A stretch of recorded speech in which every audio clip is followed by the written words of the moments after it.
I'll send you guys a bill for my ticket. Either way. Either way. But I wasn't paying $25 for the lot. So I'm like, I mean, it's two. I figured it'd probably be like when I listened to the episode, it was like two, like one and a half, 2 hours. So at I'm the like, okay. most 2 hours. It's not gonna go over. I put 2 hours in there, so Yeah, I think you should be fine. that should be good enough. You could throw your headphones on and see if you can hear yourself. Hello, hello, hello. Yeah. I hope I don't sound nasally. No, I don't think so. Okay. I got a little stuffy nose, so It's that time of year. yeah.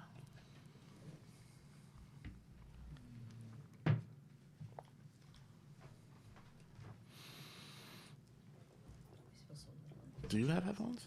Do you have headphones? I don't see any. Do you want to use these? I don't know, but then Danny will not have any. Maybe that's what he's looking for.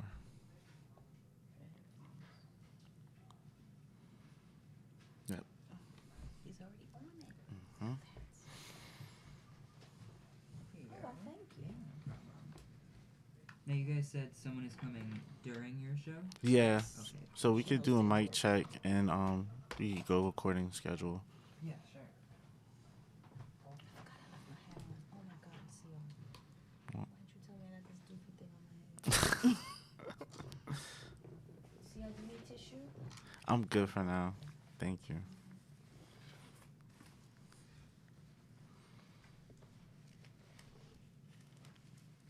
Selfie queen. I'm trying to, I got to get my content. I got to do what I got to do. As you should. I have to do what I have to do. As you should. Got to take the moment as you get it. Connect to the Wi-Fi, because when they record, we got to go on airplane mode. Okay. Tia, wouldn't you like to sit closer to the camera? Hmm? Wouldn't you like to sit closer? No, because I don't want nobody to see my muffin top. So I'll sit back here. You can do your thing. Oh, airplane mode, airplane mode. Okay.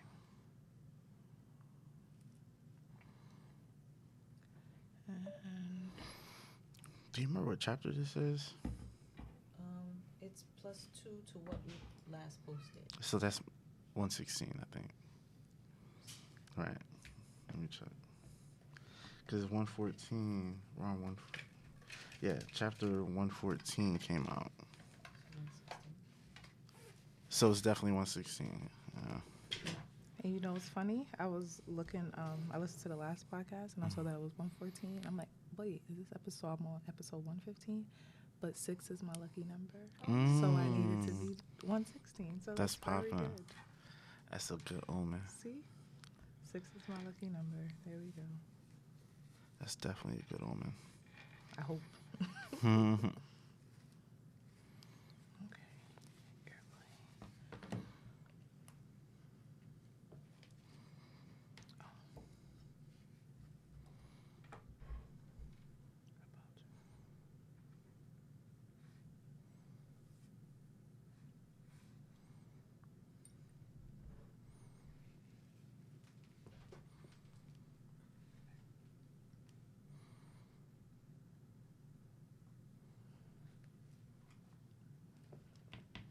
Sorry, guys. Just give me 1 second. No problem.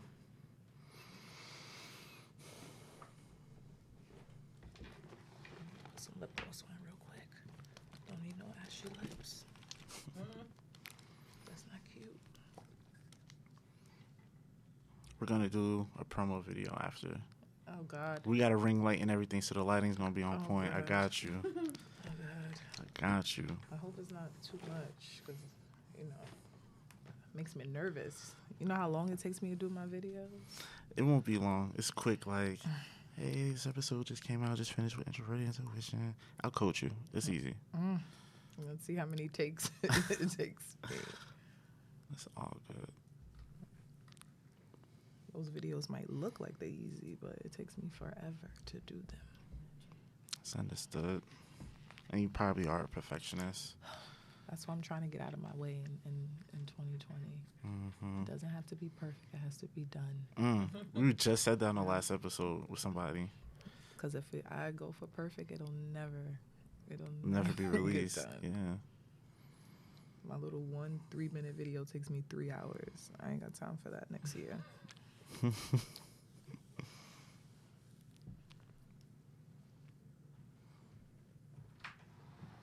You guys ready? Mm-hmm. All right, Mike.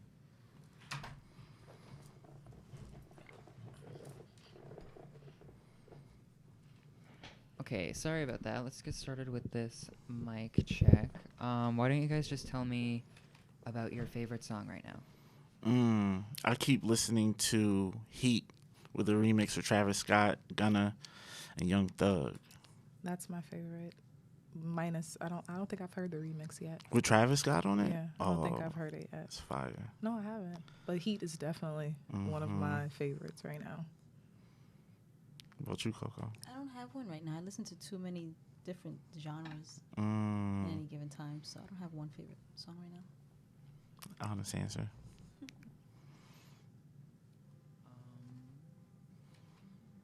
What did you guys have for breakfast? What did I eat this morning?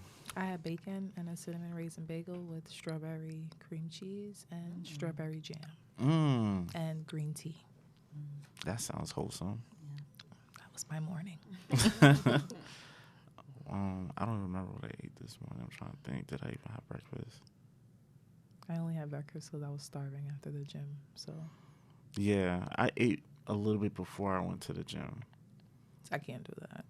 Yeah, I can't eat before I work out. I get nauseous. I do it like 2 hours before. I need at least 2 hours. Yeah. I would go to the gym at 6, so I don't know what 2 hours Oh, before would okay. be for me. So I just go to the gym on an empty stomach. No, that's actually good too. Yeah, I can't do the whole. First of all, I can't eat as soon as I wake up. I don't understand how people do that. Like, I can't open my eyes and go Get food. eat. Like, it's weird. I I don't know how people do that. need to be up for at least an hour and a Yeah, half. like I need at to least. just live life a little bit, and then I can eat. I can't just like, oh hey. Yeah, here's- some people wake up and go straight to it. Yeah, that's like my boyfriend. Like, he wakes up and it's like literally like 7 minutes later, he's like in the kitchen. I'm like, bro, like you're not even fully awake. Like, how are you even your system hungry? time to- Like, That's so funny. it's weird. It's so weird. I don't know how people do that. But then that also causes me to eat breakfast at like 11, 10. Then before you know it, I'm eating lunch late and then dinner. If I even eat Everything it. pushes back. Yeah. Yeah. It throws the rest of the day off, but I'll take that. Most of the time, like, I'll wake up in the morning because I don't have a big appetite. I'll have like an apple and a banana. Yeah. And then that'll hold me over until like Keep it the simple. afternoon. Yeah. Until the afternoon. And then I might eat a sandwich or something. Yeah. I'm not a sandwich person. You know? I hate sandwiches. I Yeah. don't I stay understand how away people from eat bread them. lately, but it is a Yeah. guilty pleasure. I love bread. Well, see, I don't mind the bread. I'm not a sandwich person. I don't like cold cuts. I don't like okay. anything. And cold cuts really aren't good for you. I don't like Right, Every they're once not. in a while, I have like a turkey sandwich or something. Yeah. Yeah. It's not my I thing. recently just started eating sandwiches again. Like, I only had, it's been, before that I wasn't eating cold cuts because I heard they were bad for you. Yeah. And then sometimes I get like a chicken sandwich or something. Yeah. I've always hated them. Like, when my mom used to send me to school, it's like peanut butter and jelly or like something else, but never like, you're never No going to get me turkey, like a ham ham. and cheese or like a turkey and cheese. Like, that's poverty. I mean, no disrespect, but that's not my thing. I feel that. That's not my thing. But I love me a good PB&J, so I'll take that. I feel that. I could eat a PB&J every day. Yeah, it's the wave. It's definitely It's the wave. definitely the wave. I haven't eaten grape jelly in forever. I only eat strawberry jam. So It's maybe so I'm funny fancy. Because like the strawberry, I get Smuckers. And Yeah, I, and that's I, it. Like The the bottle where strawberry you joint. squeeze it. I like the glass jar. I mean, I don't get the glass jar because I have a daughter, so it's just easier for her to just squeeze it and go about her business without, Leaving a mess and having to make dishes with exactly. a knife or a Exactly. spoon. So we could just do that, but I don't know the last time I ate grape jelly. I grew up on a grape jelly. It became Me the too. standard. So But then it just like I wanted to, go to different flavors. I think it started when I ate Popeyes. And I had strawberry jam on a Popeyes biscuit, and then ever since then, I never had grape jelly again. Like, I don't buy it. I don't. Completely rejected. Yeah. Right. It's My like, system no was more. like, no, we're on to new things, new levels. Leveled up. New levels, new devils. So I'll definitely take strawberry jam over grape jelly. And I don't like grape flavor. In general. Yeah. I don't like grape flavor. I love grapes, but I don't like anything grape flavor. Don't give me It's grape artificial. soda. It tastes really Don't like give I me hear you. any of that. Like, my mom loves, like, what is it, Welch's, the grape soda. Mm-hmm. Like, that's disgusting. I don't know how people eat stuff like that. No grapes. Just give me actual grapes. That's it. Do you like green grapes, red seedless? I like green grapes. I prefer green grapes, Yeah. but if they're not good, like in season, or if they're not good, then I'll take red, because red is typically sweeter anyway. Yeah. So I'll take, like, right now I have red grapes in my refrigerator. Went to BJ's, you know how you gotta taste Stock up. test. Oh, yeah. So I had to taste test the green. It was absolutely disgusting. Mm-hmm. I said, yeah. So we're just gonna go with the red. So the reds are good. Yeah, I'm mostly red seedless grapes. It's not like my preference. I would prefer green, but you know, you gotta have them. Rainy Laney. Hello. Tia, Laney, Tia. Hello. Did we start yet? No. No. Oh, okay, goody. Perfect. Hi. We're a dry house today. There's no liquor. Mm-hmm. Should have said something. Hello. Nice to meet I'm you. Tia. Nice to meet you. Hugs. How are you today? I'm good. Is it my house? There's no bottles in the refrigerator for me? I didn't check. I thought That's we a good finished it. question. I thought we finished it. There was only a little bit left, I thought.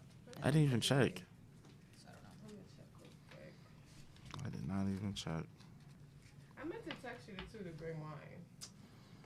I debated when I was leaving the house, and I was like, oh, just go. This girl. Well, if I ever come back, I'll bring wine. I was like, it's cold. I can't carry it. Wine is always a good move. I don't think you can You go can't wrong really with go wrong wine. with it, right? You can't go wrong with Nobody's really wine. disappointed if you bring wine. I love wine. Because either you can have a lot and you can get where you're going, or you can have a little bit and be calm. Right. But either way, it's good. You prefer red or white? White, Dry or sweet? sweet. Um, Not really a dry wine type Me of girl. either. I don't think, maybe I'm not mature enough yet, but I'm not really a dry. some people like it. I like it with cheese. I haven't tried that. Yeah, I'm not mature yet, I guess.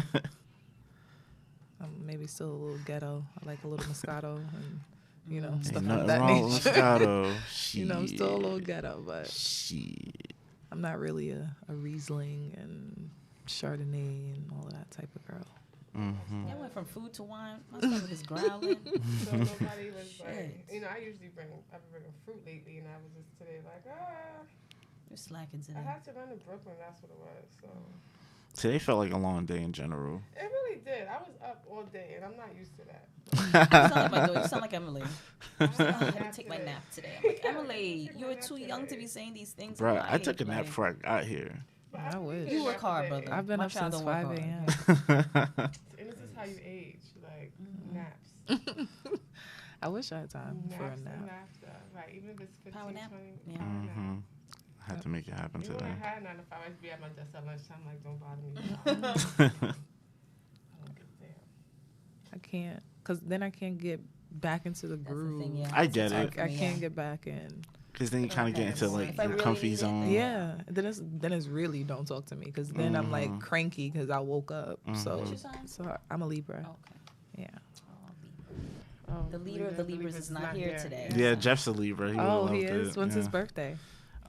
Is it the? Is it We October? should know It's that. October. Okay. I think it's I'm 11th. October Libra. October 6th. So Okay. October and September are different people. My little sister, she's an October Libra, Yeah. When's her birthday? October 9th. Oh. I got a lot of Libras in my family. That Something face. else. That's all I'm going to say. I thought it was a Leo rising. I'm a damn Libra rising. No, It's okay. We're talking That about Jeff. explains a lot. What's your sign? Cancer. Oh, I'm a Ooh. Cancer, Sagittarius moon, and Cancer sun. I'm a Libra I think Should it's I go get Libra, Scorpio, something. I can't remember Should I which go it get is, and I one? can't remember the I other can't hear one. what you. Should I go get mine? So I think it's start? Scorpio is the one that It's up to I you act if like. you want. So whatever that is, Okay. the If moon you or feel like whatever. going all the way it is. back downstairs. The one that they say your mood or It's your cool. the way It's you up act. to you. is- You know, I'm Yeah, never it's gonna the say no. Yeah. Huh? I'm never gonna say no. He said, I'm never going to say no. I'm like, We'll should be I go alright. get We'll one? be alright. Okay. I think we'll be alright. I can don't make know. The day I had, If you want to, you I don't know, can. 'cause I I'm was not sipping- I opposed started to to it. sip- It's Sipping. sober December. it's for other things. I'm sober on other Okay, things. okay. Just like I know. got- I had a feeling. I'm like, okay, I hear it, but I'm like, there had to be some kind of exception. I was just Yeah, like, it's sober December. Oh, I said that already, right? Somewhere, right? I said it was sober December. But no. see, Sure. I was gonna be on the same thing that you're on, but I didn't want to be delayed in the interview. So I was like, I don't I'm need a still high. delay. Shit, fuck that. That's like a religion. It's a lifestyle, like. That's what Emily says too, and I be saying, don't say that shit. Who? Emily says Yes. that? Yes. Sorry, don't tell me that. I be at your house and I would think like she just made us dinner the other day. I don't even want to think She's a like good girl. that. Like yeah, it's She's a just good I know we was like I was smoking way before that age, so it's just like, but damn, she said that. Like that's like my little cousin. If she ever gets of age, and she tells me, "Oh, Nana, I was I'm like, bitch, why go have a seat? You don't do those things. You keep that to Probably knock her yourself." out before you even. Yeah, get that because it's far. like even my mom knows I smoke, but you don't just blatantly sit down in front of her and be like, No. yeah. rolling up and shit. Then Yeah. that's just like, you Gotta have a deserve to get little- slapped. Yeah, be like, A little love discretion. Gotta, Yeah. yeah, a little You know? discretion. Gotta hold it down a little Why bit. can't I hear myself? I don't think we're on yet. Okay. There's always this room, something with this room. That's why I'm just I can acting. hear CR. You can hear me? I can hear you. Well, look, see, I was on 14th Street by the Trader Joe's too. It's okay. We beat ourselves up. It's okay. Hi guys. Please teach yourself. Hi. Hey. What color is your mic don't that even you said you think. can't hear yourself? Green. Green. I don't even hear him. Yeah, I don't think red is on either. I don't hear Lainey through the headphones. Red should be on. That's the sign. Can you hear I me? hear Oh, Lainey. okay. I hear Is she Lainey. plugged in? Y'all hear me? Oh. I don't hear y'all. You don't hear us? There's nothing. There's only 3 things plugged in. Oh, I'm not plugged in. I guess right here, the Let red me one. in. Yeah. It's only 3. Oh, you got it. Can you hear us now? I can hear you now. Excellent. Testing. Just know if I get up mid-interview because I was just like, fuck this shit, I need a drink. Right Well, you now, better like, go now. I feel like that, okay. You better go before they start. Right. It seems At like least. it seems like the universe is Because you don't want providing. the convo to get Okay. good, and then you What are gotta we doing go. today? Hmm? What are we? Yeah, what are we doing today so She I can said be sweet. prepared? Sweet, anything sweet. I'm not prejudiced. It'll be a good time for a good cheese. You can get whatever you like. Yes, whatever I'm you not, like. you know, picky. You pick. I drink whatever is gonna get me where I'm going. We trust your taste. You're gonna need a phone for some For reason. what? When you don't take it, that's when you need it. And that's when I also lose it. Okay. Yo, Damn it, I don't have my phone. y'all crack me up. Then I know what that means. We can't hear you. And hear her walking Are we away. waiting for her to come back, or are we No, just no. gonna start? We can start. Okay, cool. I'm just gonna get the 10 seconds of silence, and you can start whenever you're ready. Wait, do you have the intro music? Intro music. 1 sec. They did not tell me about that. Let's see. Jeff would kill us if we don't do the intro Can you music. imagine?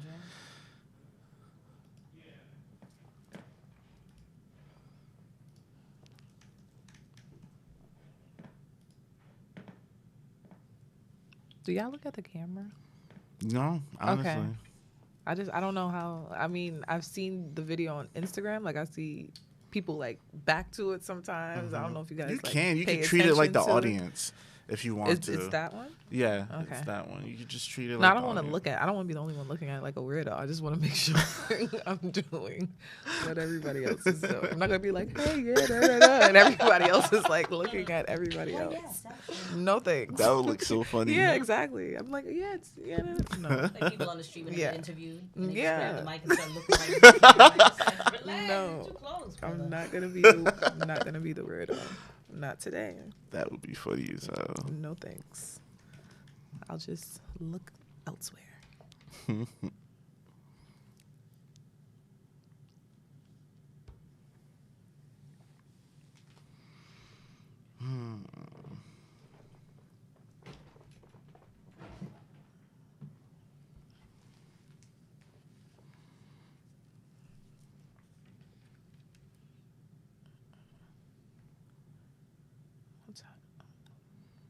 sure my kid goes to bed.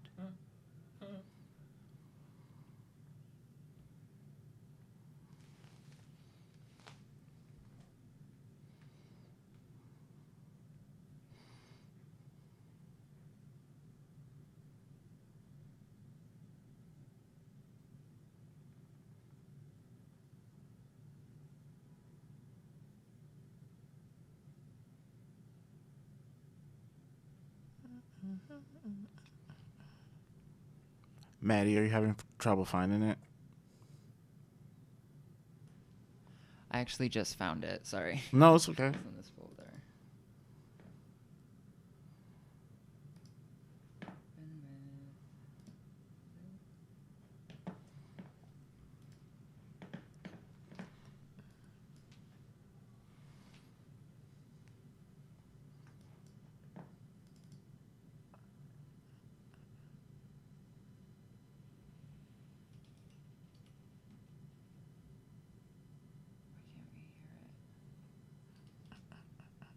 Sorry, give me 1 sec. Mm-hmm.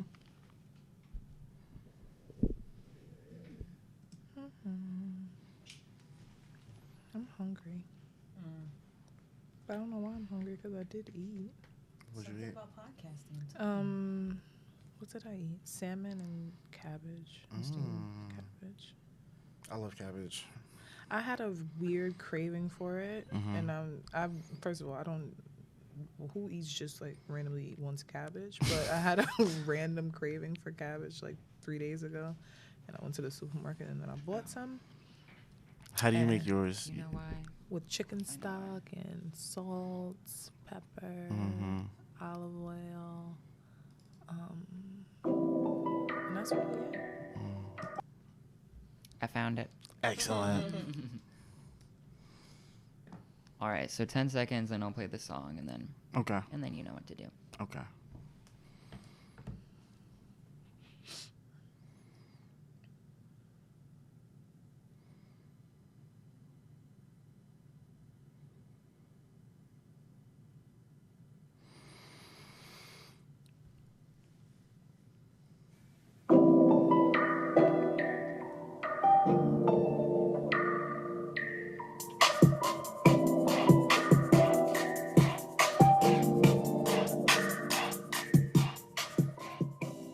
Yo, what's going on, everybody? It's your man CR908 representing Jump Out the Frame. If you're hearing the sound of my voice right now, you are realizing that it's not Jeff. It's somebody else. It's me. And I'm in a room full of amazing people tonight. Wait, me? Who? CR, I said CR. Okay. I said CR. They know who it is. They hear the voice. But anyway, this is chapter 116. Today we have Coco. She's up in here. Say what's up, Coco. What's up? And tonight we have Lainey, but she went out for a quick wine run. We have a special guest with us. Her name is Thea. Thea, go ahead and let the people know. Hey. Welcome. Thank you for having me. Absolutely. Like, I'm definitely happy you're here. Thank you. I'm happy to be here. Like Super happy. Yeah, one of the biggest reasons I wanted to bring you on was like I met you at the Gotham Studio podcast seminar. And I just thought it was really dope that you were a black female in the real estate industry in New York. Yeah. And that just like popped up with so many questions that I would have for you. And it was just like, I didn't want to like, flag you down right then and there. You should have. But I'm happy that you invited me here to talk and chat. And that event was definitely eye-opening as far as like podcasting and what you guys do. Salute to y'all because it's not easy. So I'm definitely happy to be here and to chat with you guys tonight. So let's get it underway. I love it. So, I'm going to go dive right in. Oh, gosh. And I need to know, what is it like being a black woman in the real estate industry in New York? Just be honest about your experience, the good and the bad. Well, I can honestly say so far I haven't really had many or any bad experiences. Nice. I can't really speak to the negative side of me being a black woman in real estate. Thank God, because, you know, I didn't want the black woman to have to come out in real estate. So the good thing, that's a good thing. But being a woman, being in real estate itself is super, super, super difficult. I'm still fairly new to the business, so I'm still learning every day. It's still a learning process. It's a lot harder than I thought it was when I decided to sign up and take the test and get licensed. The stuff that you go to school for is nothing like what you actually have to do to get your business and keep your business and grow your business. That's two totally different things. That's pretty much like going to college and then getting a job that has nothing to do with your major. That's so So that's really what it is. But I am still in the beginning stages of growing my business. I actually have a house that is about to go under contract, and it's going to be my first house that I'm selling. So I'm super, super, super excited about that. Being in real estate is literally like, it's a roller coaster. It's putting out fires. It's customer service. It's talking people down off the ledge. It's trying to be the middle person. It's a lot of hats to juggle at one time. To get to the next step, but you get paid a lot of money, and it's a big deal for a lot of people. Like the client that I have now, she's selling her home that she's lived in for like the last 15 years, and she's selling it to a first-time home buyer who's a young black female. So the woman that I'm working with is actually an older black female.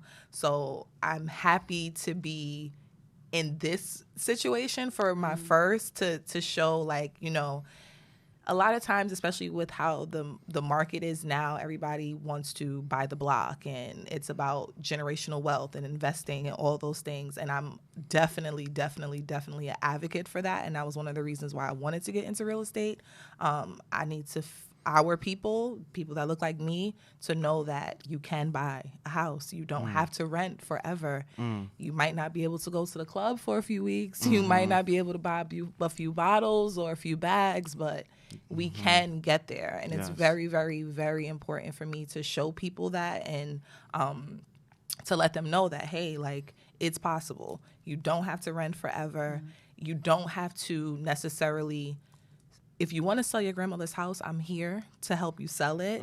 But I would also love to sell your grandmother's house to another young black woman or another young black family or family, period. It doesn't always have to be me selling it to an investor, you know, some old Jewish guy somewhere that's just going to, you know, tear it down and he doesn't care about it. It doesn't always have to be that way.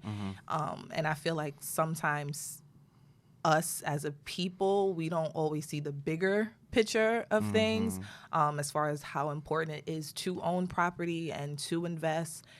It's not for everybody. Some people don't want to do that, and that's totally understandable. If you don't want to mow your lawn and you don't want to shovel snow and you don't want the responsibilities, you know, that's all well and good. But there's definitely ways for the people who do want to do it to get there. So my job, being young, fairly young and black, is to show people that look like me and others that it is possible, you know, for us to get there. So you're kind of an emblem of hope and possibility when it comes I to want to real be. estate. I definitely want to be. I'm aspiring to own a home very soon myself. So I haven't crossed that bridge yet, but that's another reason why I want to, while I'm on my own journey, I want to help people on, you know, their journey. So for myself, it was also a thing of like, well, how are you going to help somebody else buy a house and you don't own a house? You can help. Just because you didn't necessarily get there yet doesn't mean that you can't be knowledgeable and you can't help and you don't have any expertise in that area. There's a lot of single people giving relationship advice. There's a lot of things that can go on that doesn't necessarily, you know, mean that we can't do it. I just happen to want to do it a little bit differently, so it's going to take me a little bit longer to get there. But that doesn't mean I'm not going to get there, and that doesn't mean if you're ready today that I can't help you today. So here I am. So And what exactly sparked it? Hello, that's a new word. What exactly sparked your interest in real estate? Like, was there is somebody in your family into it, or was it just something that you always gravitated towards? Honestly, it was never a thought in my mind. What actually happened was me and my boyfriend were in the process of buying a home. We wanted to start the home buying process. So we went and got pre-approved for a mortgage, and we started to look at houses, and we did all of the things that we needed to do because we wanted to buy a house. And it just so happens that he had a family friend, or a friend that he's known like forever from like junior high school. Basically, they grew up together, and she's in real estate, and she was going to be our agent, for that transaction. And I still work my 9 to 5. So I was telling her, I don't, want to do this. I want to do something else. Like, I want a different type of freedom. I know that what I'm doing isn't for me. I don't necessarily know what's for me, but I know this isn't it. So she was like, you know what? I think you'll be really, really good at this. And I think you should, go to school and get licensed, and let's go.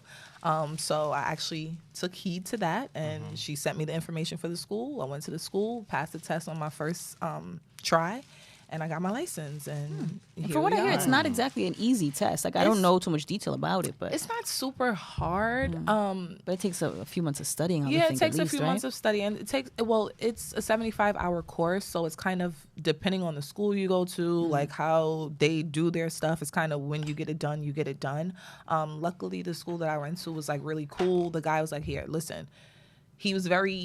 He made the material very relatable, so you can kind of remember it. And he also was like, here, this is what you need to know. This is what you don't need to know. Focus on this. Don't focus on this. So he kind of made it easier for us to pass the test. So it's not the easiest test, but it's also really not the hardest test either. So, and realistically, for somebody wanting to get into that, just to start, like, how much is it, like, for the test? Like, you know what I mean? Like, how much of an investment would somebody have to make if they were really interested in this and wanting to hit the ground running, kind of? The most I would say probably would be around like $250. There's a lot of different things these days. You can take the classes online.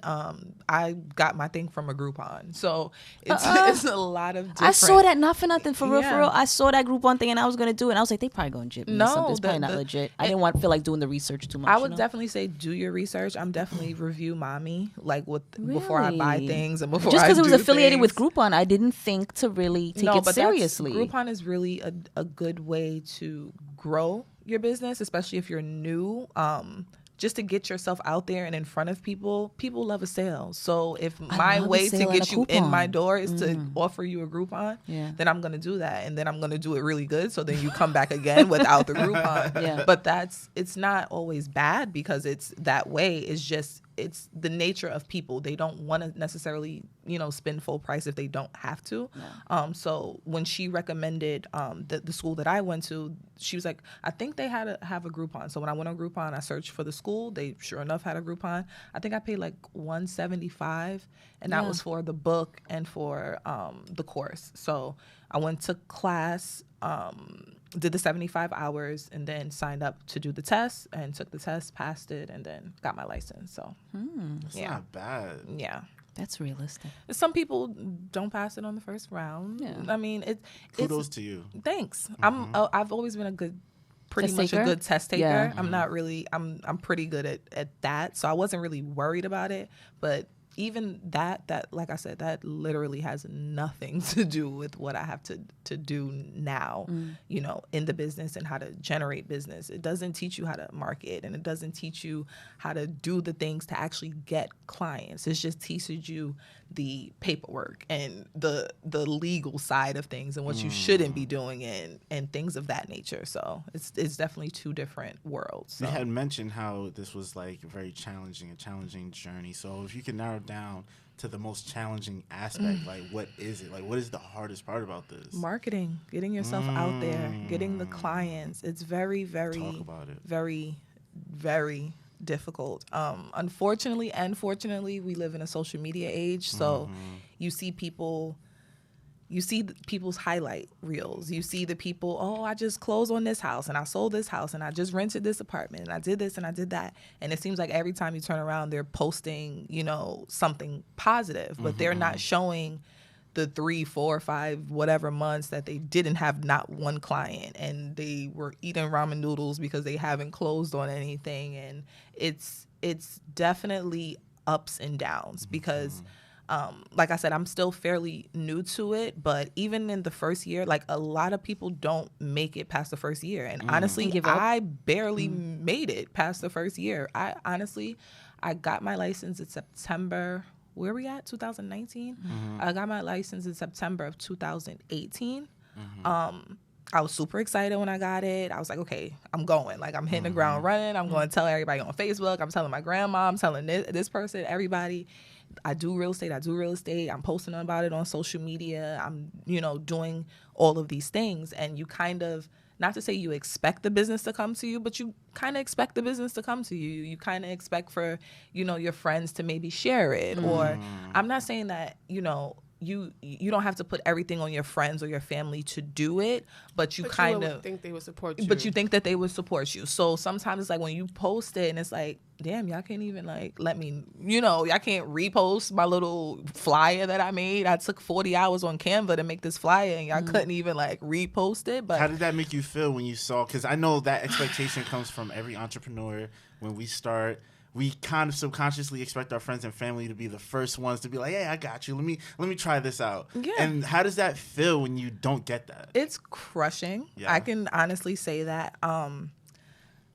It's like, this isn't my first business. So I already knew how things went from before. So what was your other business? Well, I used to do like eyelashes and microblading, stuff like that. Okay. I was admiring your eyelashes. Thank They're you. fabulous. Thank you. Well, these are strips, but thank you.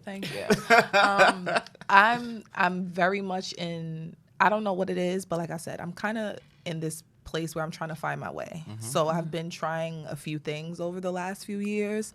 So I can kind of say where it's like, okay, last year she was doing lashes. This year she's doing real estate. Next year she's going to be selling cars. Maybe the year after that she's going to be, whatever. So maybe it could be like, well, we don't know if you're going to be serious about this or if you're not going to be serious about this. But I also feel like sometimes people don't know that the small things can really help. Like you don't understand that simple repost.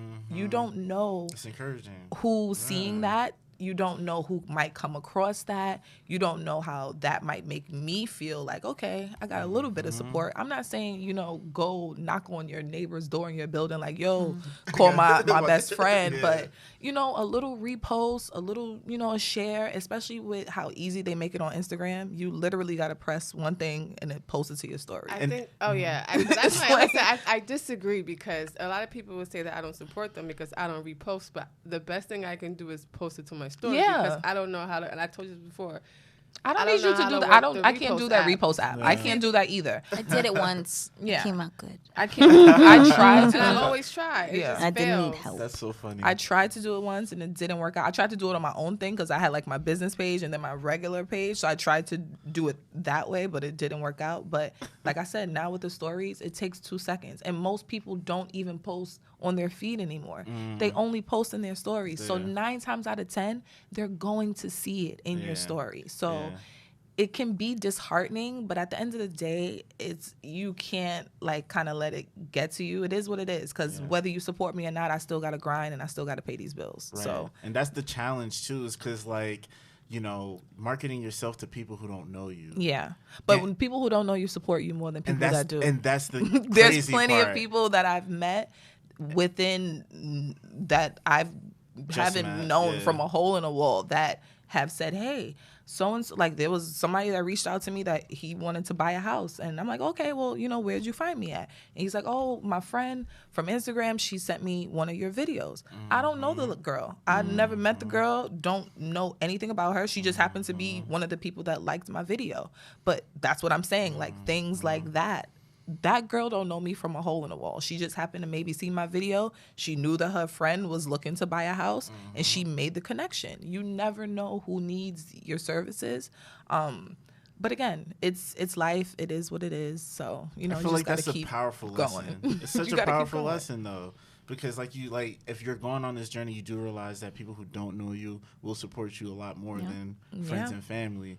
So that's really like the key, is to actually market yourself to people and reaching new audiences. Yeah. Keep meeting people. That's really like networking. I don't care what industry you're in. It's all about networking. And that's definitely it's something. all about networking. An introvert. Yeah, networking is something that I struggle with because contrary to popular belief, I am shy. I'm not as... If you speak to me, I'll speak back, but I'm not good at initiating. I'm not good at like walking up to you like, hey, I'm Thea. I can't do that. But if you see me and you speak, I'll speak back. I'm not rude.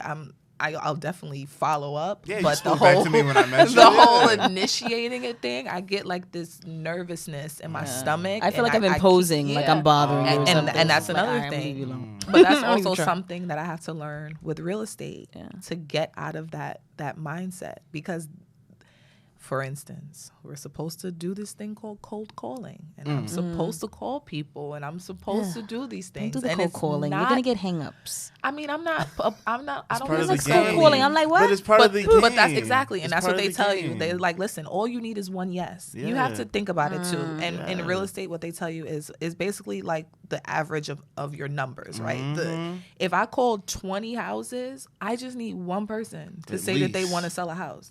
That one person is thousands of dollars. Yes. All them other no's don't really matter. It's a stroke. It's a hit to my ego, but it's not necessarily something that you should let deter you. But I'm gonna be honest, I don't like hearing no. I'm not, no and me don't go together. It loses your ego. We don't get along it's well. Definitely very, very difficult for me, and that's also why a lot of people don't make it in the business, and why I honestly, like I said, I got my license in September. I worked until, like, I was like going at it until probably like February, March.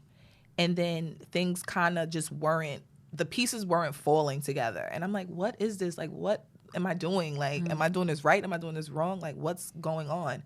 And then, self-doubt kicked in and depression kicked in and all these other things kicked in. I'm like, fuck this shit. I'm not doing this. Like, this is not for me. I can't do it. This is, whatever. And I took a long break from it, a very, long break. And then when September came around again, I'm like, yo, you really been in this, quote unquote, been in this for a year.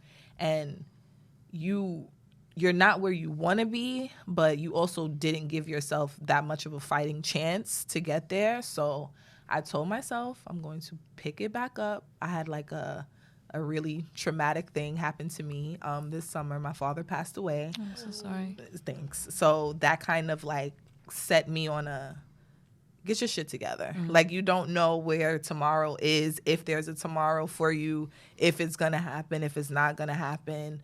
But you owe yourself a fighting chance to see it through, minus, getting out of your head and minus everything else. You owe yourself that. So kind of ever since then, I kind of been like, okay, do your videos. I do a lot of video, marketing. Do your videos. Get your ass outside. Get in front of people.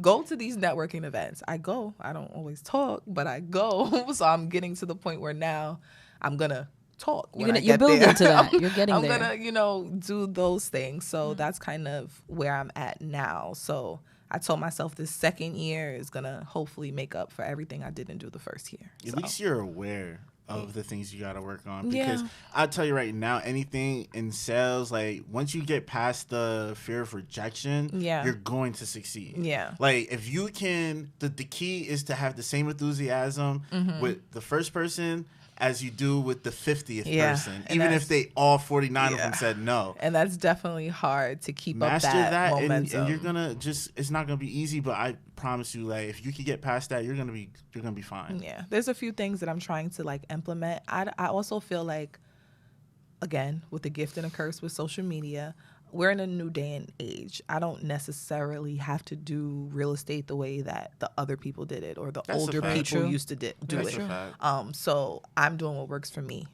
If videos work for me, that's what I'm going to do.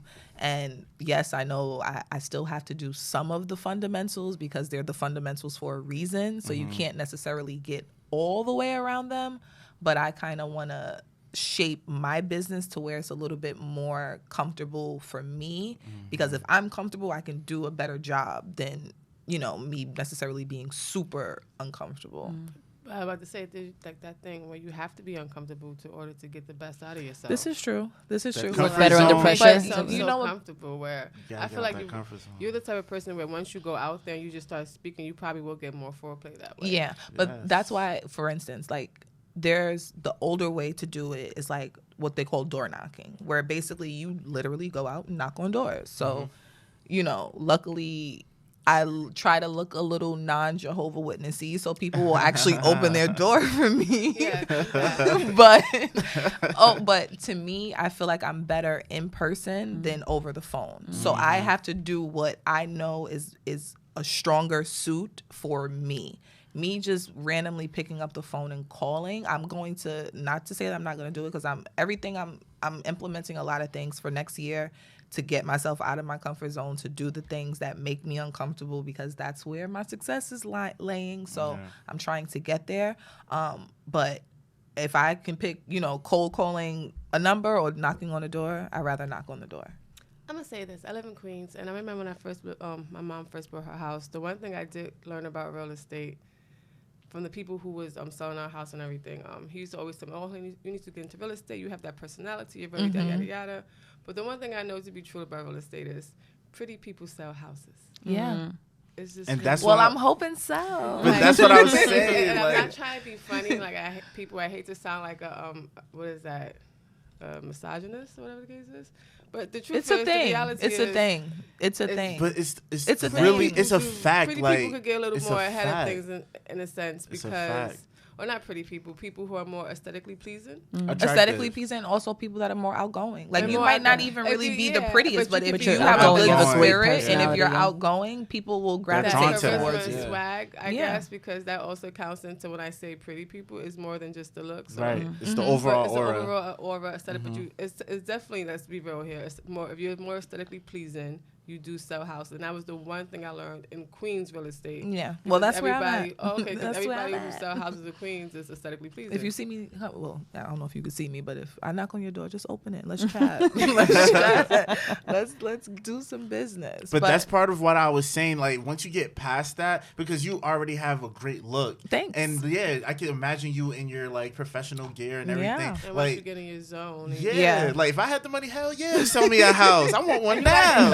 And you gotta be able to sell water to a well. Yeah. And if you can't sell water to a well, then you really shouldn't. If you get past this hump, yo, you're gonna fucking kill it. Yeah. I'm trying to tell you. That's why I feel like also too, even being good, attractive doesn't hurt. But even like when you look at TV shows like $1 Million Listing and all of these things, they're not ugly. They're not ugly people. No, it's a thing, and whether it happens whether to be, we want to admit it or not. Exactly. And it's a fact. And you can use it to your advantage, which, you know, obviously I'm going to try to, but you can also, there's still also more behind it, because you can be pretty and you can be dumb as a doornail. Right. You can be pretty and you cannot know how to put anything together. So I don't necessarily, you can use your quote unquote looks or whatever to get you in the door, but you still have to follow through, and you still have to be knowledgeable, and you still have to come from a place of understanding, and whatever you don't understand, you have to be willing to work on finding out.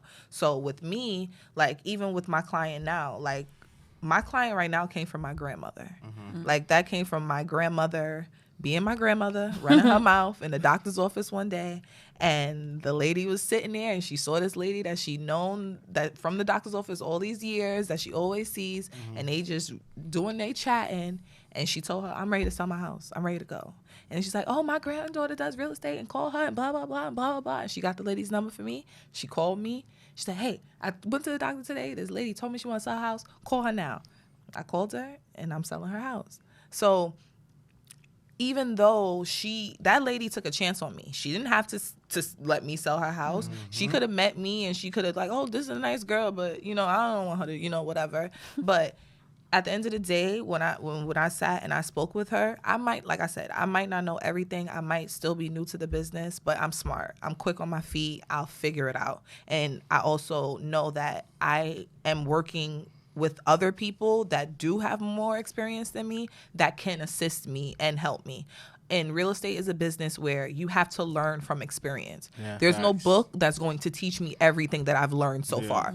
I can read the book. Oh, you have to get this person to sign the contract, and then this person signs the contract, and then this happens and this happens. But they don't tell you all the other shit that happens in between that happening. They don't tell you about the open house and then the people arguing and then the people this and then how somebody they want the refrigerator and how they want this and exactly and then they want you to here. fix every single thing on the earth, and then they coming in with lowball offers, and then they not telling you about how to negotiate and what your seller has to do or what your buyer should be doing. Like, there's a lot of things that come from experience only, and I feel like I'm super, super grateful for her, taking a chance on me to let me, do this for her, because it's opened doors for me, and it's also, I'm happy to help her because she's ready to go, and I'm happy that, like I said, I get to help this older, woman get to the next phase in her life, and then I get to help this, younger woman get to the next phase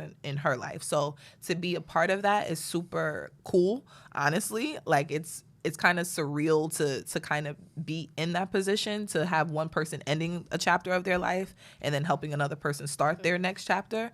But that comes from experience. I can't learn that from a book. So I'm grateful that anybody who reaches out to me for help, I don't sit here and, like, when I meet with people, I don't sit here and, oh yeah, I'm super experienced and I, blah, blah, blah, like trying to big myself up too much, because no, I want to be honest, and I want you to know, like, yeah, like I said, I don't know everything, but I'm willing to figure it out. And I'm willing to, if you're willing to work with me, I'm willing to work with you.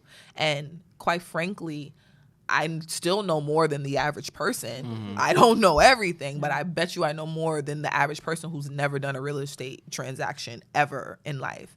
So that's kind of why I want to build my business on being personable. And I also want to build my business on referrals. I don't want to build my business on necessarily having to knock on doors every single day and cold call 56,000 houses. I want a client that I work with to say, yo, I like Tia. She did everything that she needed to do. Yeah. She was cool. She answered her phone. She did the things that she needed to do. There's a lot of bad agents, a lot of them. And being in the business as an agent, and also dealing with it with even looking for an apartment. How many times you try to get an apartment and you call the person and they don't never answer the damn phone? Are you trying to rent this apartment or are you not, sir? Right. Like, what are you trying to do? You'll send somebody an email or you'll send them a message on Instagram or Facebook or wherever they're marketing it, and they don't even answer you. And it's so crazy that you say that, because it comes down to communication. Yeah. Communication is the biggest key and, like, the biggest thing people lack when it comes to business. And that's one of the things where I find with more experienced agents, they're typically more busy, so maybe they can't answer the phone and maybe they can't give you that one-on-one because they're trying to juggle 1,000 things. Where that newer agent like myself, I don't got that much going on. I can answer the phone when you call me. I can answer an email when you email me, So I can't force people to work with me, but I want to show that, hey, I'm working and I'm here, and if you want my help, I'm willing to help you. So that's why I try to, like I say, do my videos to where I'm putting myself out there. I'm giving information. I'm showing what I can show you that I know.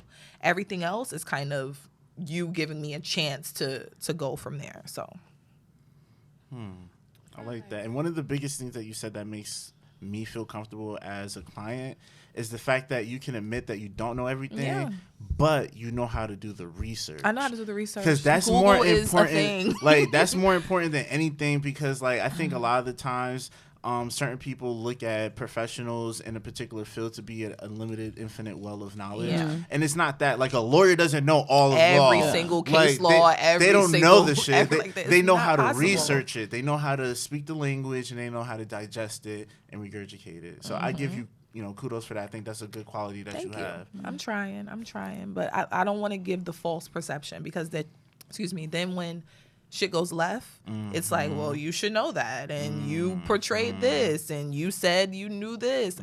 No, I'm not giving you that, because if I don't know it, I'd rather tell you now. I'm not sure, but let me ask my find coach. out. Like I have a like with the brokerage I'm with, we have productivity coaching, and I also have other agents that I'm really, cool with that have been doing the business and have been, closing deals and sold a bunch of houses. And it's as simple as picking up the phone like, hey, this is my situation.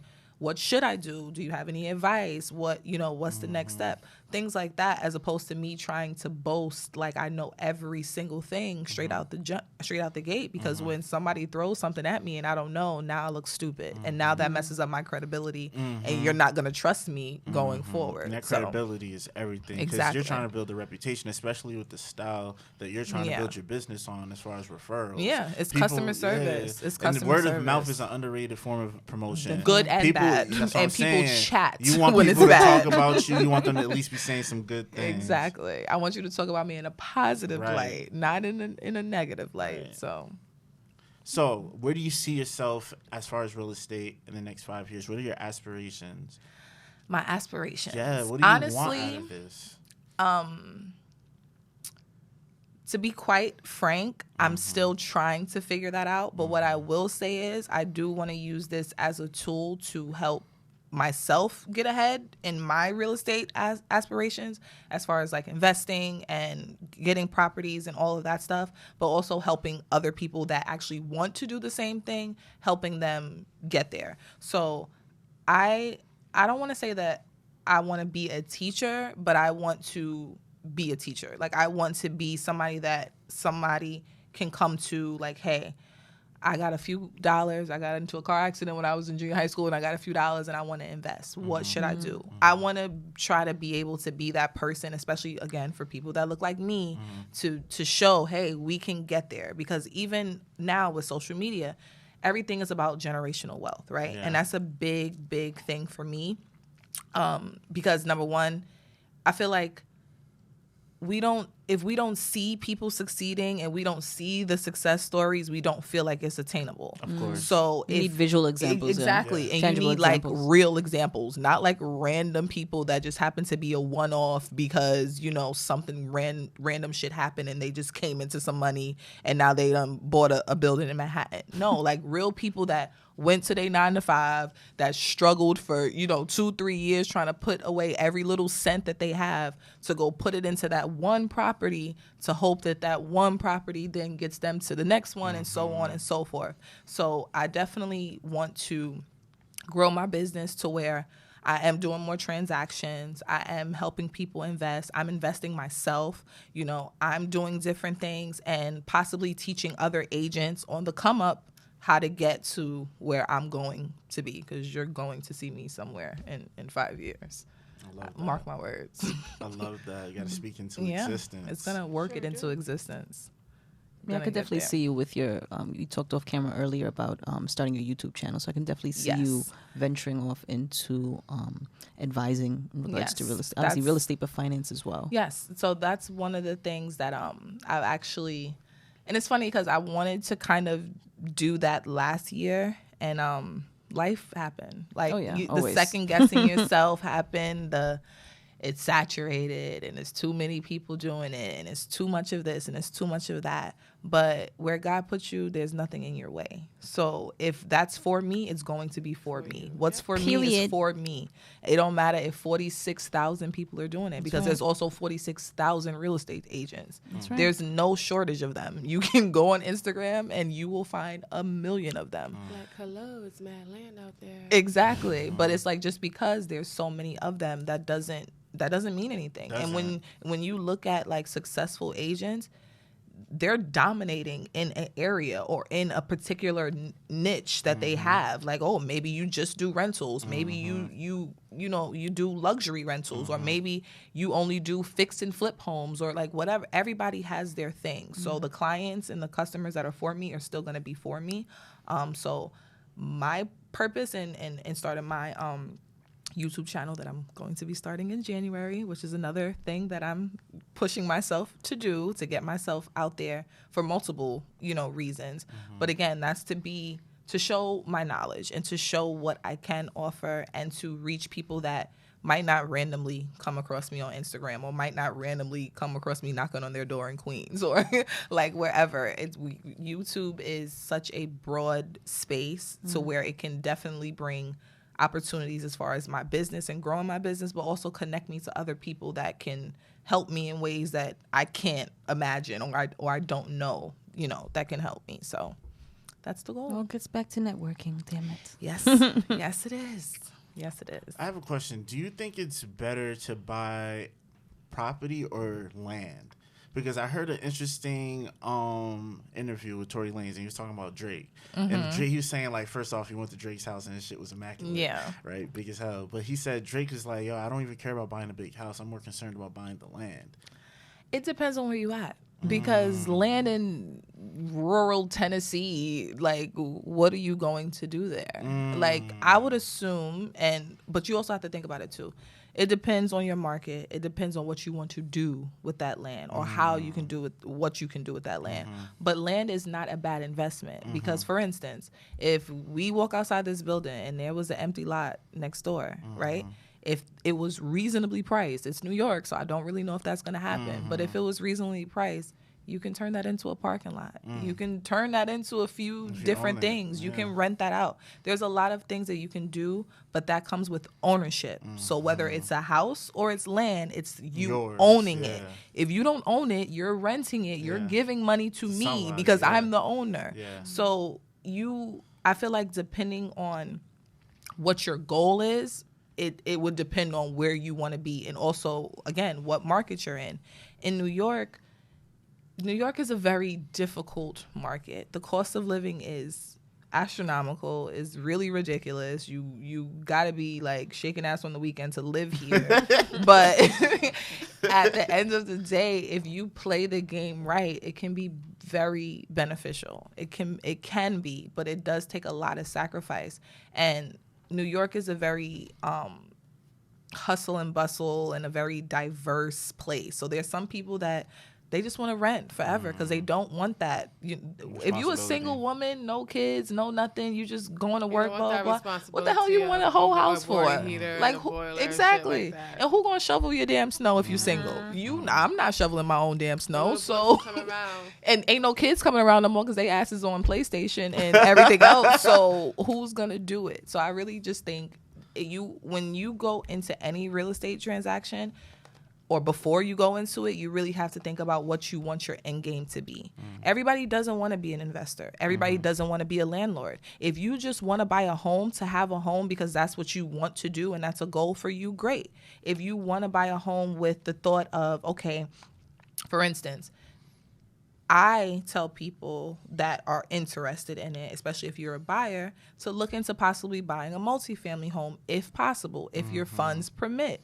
Because if you, for instance, if I buy a 2-family home right now, right?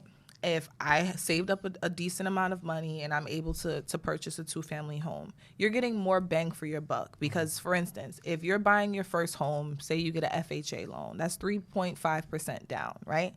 If you're buying a multifamily, you can live in one floor and you rent out the other. And you can have somebody helping you pay your mortgage to where it's not all coming out of your pocket. You only have to live there for a year, and then you can move on to something else and then rent it out and then keep doing it if that's what you want to do. But I understand that's not everybody's thing. You can also Airbnb it. There's a lot of ways for people to make money, and I feel like sometimes if you take a step back and think of what your bigger picture is, or what you want your bigger picture to be when buying the home, it'll be much better for you in the long run to understand what you're trying to do. If you know you don't want to be a landlord, if you know you don't want people up and in your house, if you know that's not your thing, then cool, get a single family home and do your thing. That's okay too. But if you know, like, hey, I kind of want to maybe start investing, or maybe I do want some type of passive income down the line, then, you know, getting a 2-family home, you live in one floor, you have a tenant in the other floor, maybe some tenants in the basement. You have 2 people that are helping you pay down a mortgage. You have 2 people that they need somewhere to go. We live in New York. There's a million renters here. Like everybody needs a house. So you're not necessarily gonna have trouble renting it, but it's you being willing to be open to other people being in your home and being in your space. Hopefully they pay their rent, because I heard horror stories where people rent out their basement and then people just start squatting. This is true. But but I also feel like too, people harp on the negative, because yes, you might have heard one story of that, but what about the 10 stories where that didn't happen? It's not the norm. It's not necessarily the norm. Does it happen? Of course. But that can happen to good people, bad people. Yeah, that happens all the time. It just happens. And then who you gotta be very careful who you rent to. That's what it really is about. Yeah, and then people also, unfortunately, with us being black, there comes with that, because there comes with the discrimination that comes with that. And every squatter story I ever heard was never from a black person. And I don't know no black people that squat in no house. I don't know it. I don't know. We gotta go. It's just like you may kill us in our sleep. Like we black, we think differently. Yeah, and but that's the thing. And then I feel like a lot of times that deters people from doing things. But how I see it is, for the ways that you can kind of try to make sure that doesn't happen or get on a good page is having someone help you with the process. A lot of times people don't want a realtor's help because they don't want to pay for it. But sometimes you are paying to not have the headache. People, you too busy trying to save a few dollars, and now you up on Craigslist putting up your apartment, and then some random ass person come rent it, and now a year later they haven't paid rent in 4 months, and you wondering what the hell happened. The thing is especially too with landlords, it's free for you to use a renter. The renter pays my commission, so it's of no cost to you to have someone help you. But sometimes people, again, either they're impatient or they don't trust realtors. You know, realtors get a bad rap. I just know that. I don't think the general public probably just knows that. Yeah, I think some people, because look at it, when you move into an apartment, right? If you go right now and you go find an apartment on Facebook or, you know, wherever you find it, you got to pay 3 ways to get in, right? First month's rent, security, and broker's fee, right?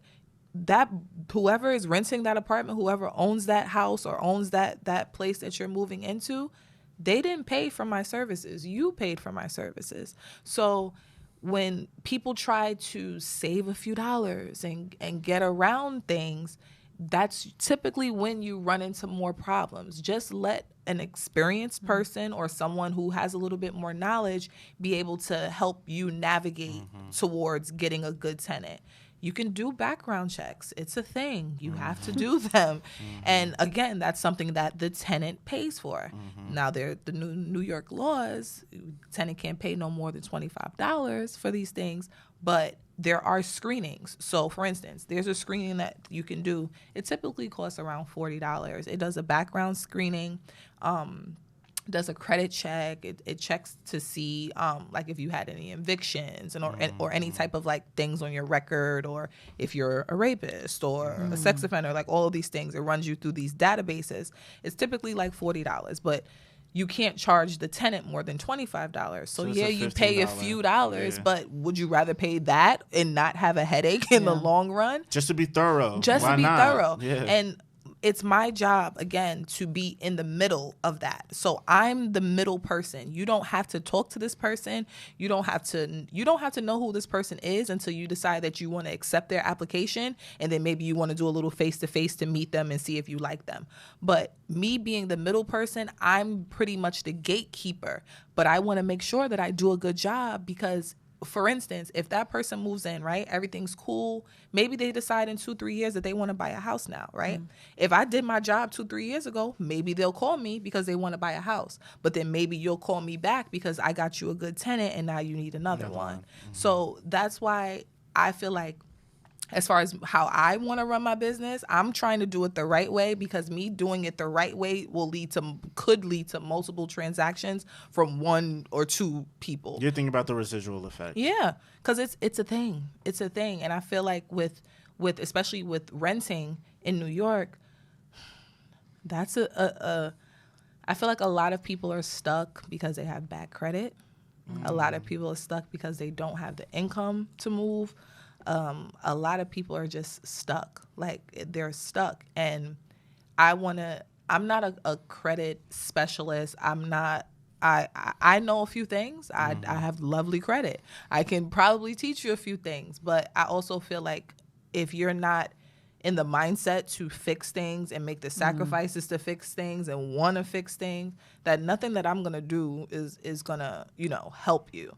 But that's part of my services. My services are helping you to try to get yourself in a space where financially you could figure out your credit is good. You can have a game plan of what you want to do. If you call me today, like, yo, my credit is like 625. I'm not trying to move right now, but maybe I want to move by the end of the year. Do you have any information? I can give you information. I can give you some tips. I can give you some things. Hopefully you take heed to that. And then in a few months, you can be my client. Like, those little things help me, number one, hone my own skills, but can also help bring me business. So that's what I'm trying to do. I love it. Thanks. I'm trying. So has being a mom, how has that contributed to your drive to be successful? I need her to see that she can do whatever the hell she wants to do. There's nothing that she cannot do. It might take some sacrifice. It might take some blood, sweat, and tears. It might take some crying. Might take a few drinks. It might take a lot of things, but she can get to it. And I want to be a good example of being able to be a mom, but also being able to be a businesswoman. Because I feel like when you're a mother, it's just like, oh, you just got to be a mom. Like, all that other shit has to fall at the wayside. I'm 33 years old. I'm still a whole ass woman. I had my daughter at 23. So I had her when I was young. I didn't live my life. So I have to live my life now. So for these first 10 years that she was here, and, she took up all of that, but she also was my main driving force in a lot of things in my life to get me to where I am now, because she's expensive. She's like me. She wants mad shit. These kids these days are expensive. Kids are not cheap. They're not cheap at all. Daycare is rent money. That's why I'm not going back down that road again. But I heard about that. I heard they charge you crazy if you come pick up your kid late. They ain't gonna come pick them up late. They don't call ACS on your ass and then you go to jail. That's crazy. It ain't no pick nobody up late. God. They ready to go home. They have your baby sitting outside just waiting for you. Little Tommy out there with his coat on crying. Like, nobody's doing that. But she's definitely like, she's my motivating force to like get my shit together, because I know I want her to have everything that I didn't have. I want her to have everything that I didn't have, but I also want her to be able to have more and have different things, but whatever those things that she wants is. I want to be able to have her be able to make choices without coming from a place of like, can we afford it? Or exactly, can we afford it, without her coming from a place of like scarcity. I want you to come from abundance. I want you to choose what you want to do, not have to pick what your choices are because that's just what you have. I want different for her. You said something important that I think all women tend to forget as they get older, is you are more than just a mother and just a woman. You are a mother. You can be a wife. You can be a flaming hot goddess. You can be all that in one person. I think women always tend to forget that. So what are some of the ways you keep yourself balanced and always keeping yourself in the remembrance at the point where, hey, I'm not just a mom. I'm Beyonce on the weekends. Girl, I like brunch. I love a brunch. Friday, like. I love a calm twerk at brunch. I love a little hookah smoke when I twerk. I love to still be able to like go out and like live a little bit, because like I said, I had my daughter when I was 23 years old. Back then I thought I knew everything. Back then, did you brunch back then when you was 23? No, because it wasn't a thing per se. It was a thing. It's just I feel like people done took brunch and made it way expensive. I remember it is no. because it's definitely overpriced chicken and waffles. $45, $23, $20, and then it's $25 for the bottomless, and you know I gotta go bottomless. And that was bottomless. It was $20 with bottomless. Now it's like $25 for the bottomless by itself. Except for pecan, I feel like pecan still keeps it cute. They keep it. I love them. They do still, keep it cute. It's still like $30. Yeah, they bottomless. Like that's decent. They still definitely keep it cute. But you're not gonna have a calm twerk there. Maybe no, you're not gonna have a calm. But you're gonna eat and you're gonna drink good. And it depends on how I'm feeling. It depends. And you have a calm twerk at Woodland. So there you go. See, Woodland is a vibe. I always loved it. I still love it. I haven't been there in a while because the last time I went there for my birthday, I think it was like 2 years ago. Still don't remember parts of that night, but it was a good time. But I feel like, honestly, for me, it's just kind of just doing things that I want to do. Like, I'll definitely say I'm blessed, quote unquote, in the sense that my daughter, she goes to her father every other weekend, right? So every other weekend I get to not be mommy. I get to turn off mommy mode and I just get to be Thea. So whatever the hell I want to do those weekends, I get to do. So whether it's brunch, whether it's going on a vacation, whether it's just going to the nail salon by myself or going to the spa or whatever it is, I'm fortunate enough that I get to do that. There's a lot of mothers that don't get breaks. So I know that, quote unquote, I'm lucky in that aspect.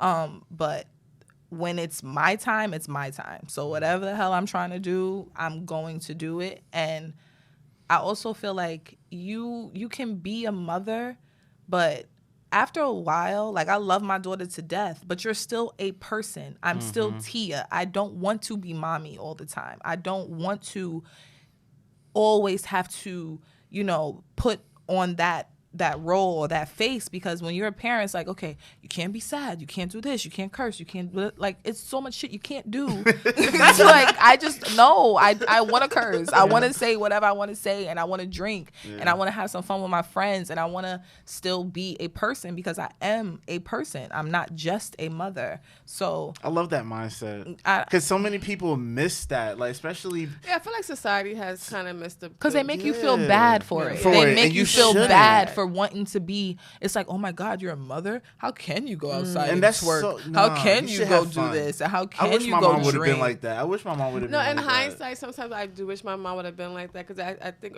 I was talking to you about it before. Like, sometimes I have such a warped presentation of women. Like, if I see a woman and she's a mother, she's out there doing something, like, bitch, my mother would never. Yeah, right. You judge it, but then it's like, Ma, you get on my nerves to this day because you never, and I need you to go ahead and do it now. And I also feel like sometimes too, like, just as a mom, like, you owe yourself to still have your own life, because trust and believe, when your kids get older and they're ready to fucking go, they're going to have their own life. They're going to have their own when life. My daughter already just be out and don't give no shits, like, yo, like, she'll go to her dad's house. You're right, the kids are different these days. She'll go to her dad's house. I will literally not hear from her for those 2 days that she's at her dad's house until she comes back. Like, it's, yo, what's up, mom? What you did all weekend? What you did? Like, you didn't call me? Like, you didn't check on me? You didn't miss me? Right? No, and she'd be like, yeah, I missed you. So why you didn't call me? I was busy.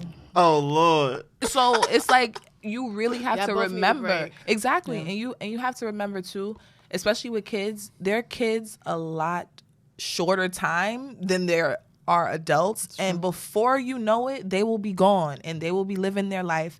And if you're a good parent, you're gonna want them to be gone and you're gonna want them to be living their life. But that doesn't mean that you have to, like, literally stop living until they're like 15, 16, and then once they're, off doing their own thing, then you start again. You don't have to lose yourself to be a good parent. And there's some parents who never start living after they have kids. That's it.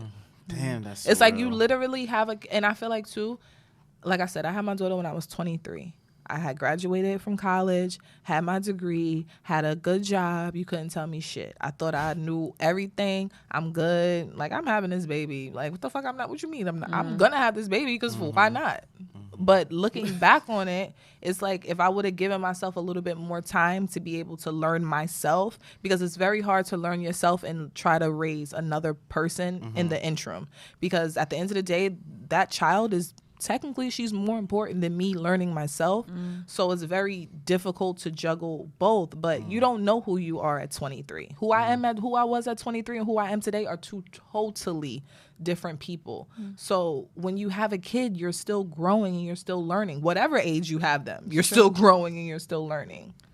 No. It never stops. Ever.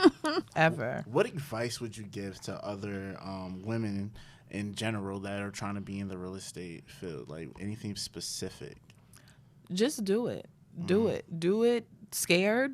Like Even I'm if it's doing Groupon, damn it. Do it on Groupon. Do it on a discount. No, I should've did it. Ask questions. Don't be scared to put yourself out there. Don't dim yourself because you feel like you're supposed to be some type of woman because that's what society tells you that you have to be. I find myself sometimes not trying to, but sometimes I might not have my full personality because you don't want to be too abrasive or you don't want to be too boastful or you don't want to be too loud or society is teaching you to shut up and you don't have to. You don't have to. You can be who you are and the people that are for you are going to be for you. Yes. That's it. I might not be your cup of tea, but I'm somebody else's tequila shot and that's what that's going to be. So I like that. I feel like especially as women in this day and age where we gonna run shit. we gonna run shit whether other people want us to or not.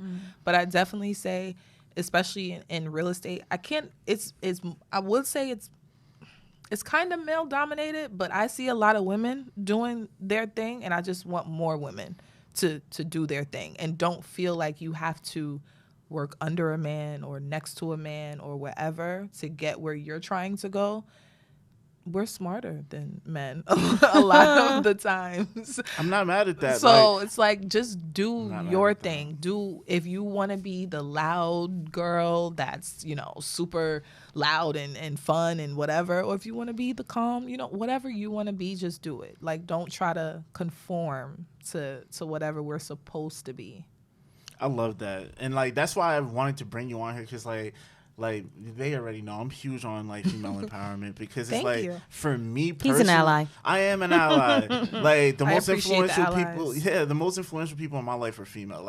They've really taught me how to take care of myself, hygiene. You know That's what how I'm it's saying? gonna go. It was a female that taught me how to wash my shit. So, you know what I'm saying? That's how it's gonna go. That's how it goes. They taught me how to cook. They taught me how to be a hustler, how to be resilient, how to deal with pain, emotional and physical. It was women that really put that backbone. Yeah. So it's just to see that is just so refreshing, and I feel like the future is female. Yeah. You know what I'm saying? Y'all better get on board. There's so many women out here really just crushing it in so many different industries, and it's just I just love it. Yeah. I really do. I love to see it. I love to see even now with all the Miss Americas, all the pageant women and then being black women and we coming for what's ours. I hate to be the Debbie Downer of the group. Okay. I really do.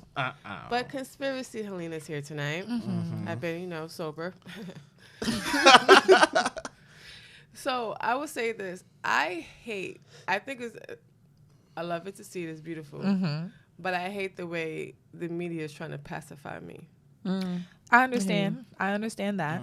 Because it's they give us something to shut us the hell up. You gave us 4, right? But then you snubbed us at the Oscars. Yeah, it's a give it a take. It's and for that, y'all can all just to that media, you can just kiss my ass. The 1%, at this point, we shouldn't care what they give us because it's still the white man's token. Yeah. I agree. So at what point do we say Tyler Perry had it right when he built his own fucking studio. Now everybody got to come knocking on his door hey, you got this such extensive studio, more extensive than the shit in Cali. Let us use your shit now. But it's also can we take over to the point where we really make our own Oscars? Or we have an award show movie for the Academy for SAG at workers where it would be just as good as the Oscars and the Tonys and everything else like that. Do we have enough unity for that? And I think that's the real question. Do we have enough money, capital? Do we have enough backing? Do we have enough support? Do we have enough not trying Tyler to Perry appease the other people? Us that we had enough of something. So he has enough, and he's trying to help other people get enough. But again, you can't give people what they don't want. You cannot spoon feed them till say, okay, we're going to do this. And this is why I always say I'm not woke. I'm aware because I'm aware to both sides. I'm aware to the bullshit you're feeding me, but I'm also aware to what we have to do as the people. But I'm also aware that my people don't want to be there neither. Yeah. But I also feel a lot of our people, unfortunately, we feel like we have to save them. We have to show up for them, and we have to like show them, hey, we're good. Look at us. Malcolm did that. We're doing this. Where it got him right. Nipsey it's a did thing. That. You see where I feel it got like him. I feel like after so many years of them telling us that we're not good enough, when they give us a little bit, like you said, to show, oh, we see y'all and y'all doing something, it's kind of like, okay, now we need more of that recognition. People like praise. People like the recognition. They like the hand claps. And they definitely like the hand claps from the other side because it makes you feel like you're doing something. Sense of validation. Yeah. We need to stop asking for the validation from the other side. Definitely we need to stop but feeding it, right? Our own culture. Yeah, we need to stop feeding into it. And I totally But that's agree. the thing, we don't have a culture. And it's so hard. I feel like a lot of times, I'm not going to say we don't have a culture, but I feel like a lot of our stuff is trying to erase what was already done. They're erasing and trying they're trying to brand it as if like they did fucking silk bonnets for $500. Social appropriation. The Kardashians invented wigs. Since when, bitch? I don't know. Wigs was a thing even back in the days of Jackie O ass when she was with the fucking president, when she was in the White House. Wigs, like, weaves, these ponytails. You know how many times my mom had a French roll and all this other shit, pieces in her hair.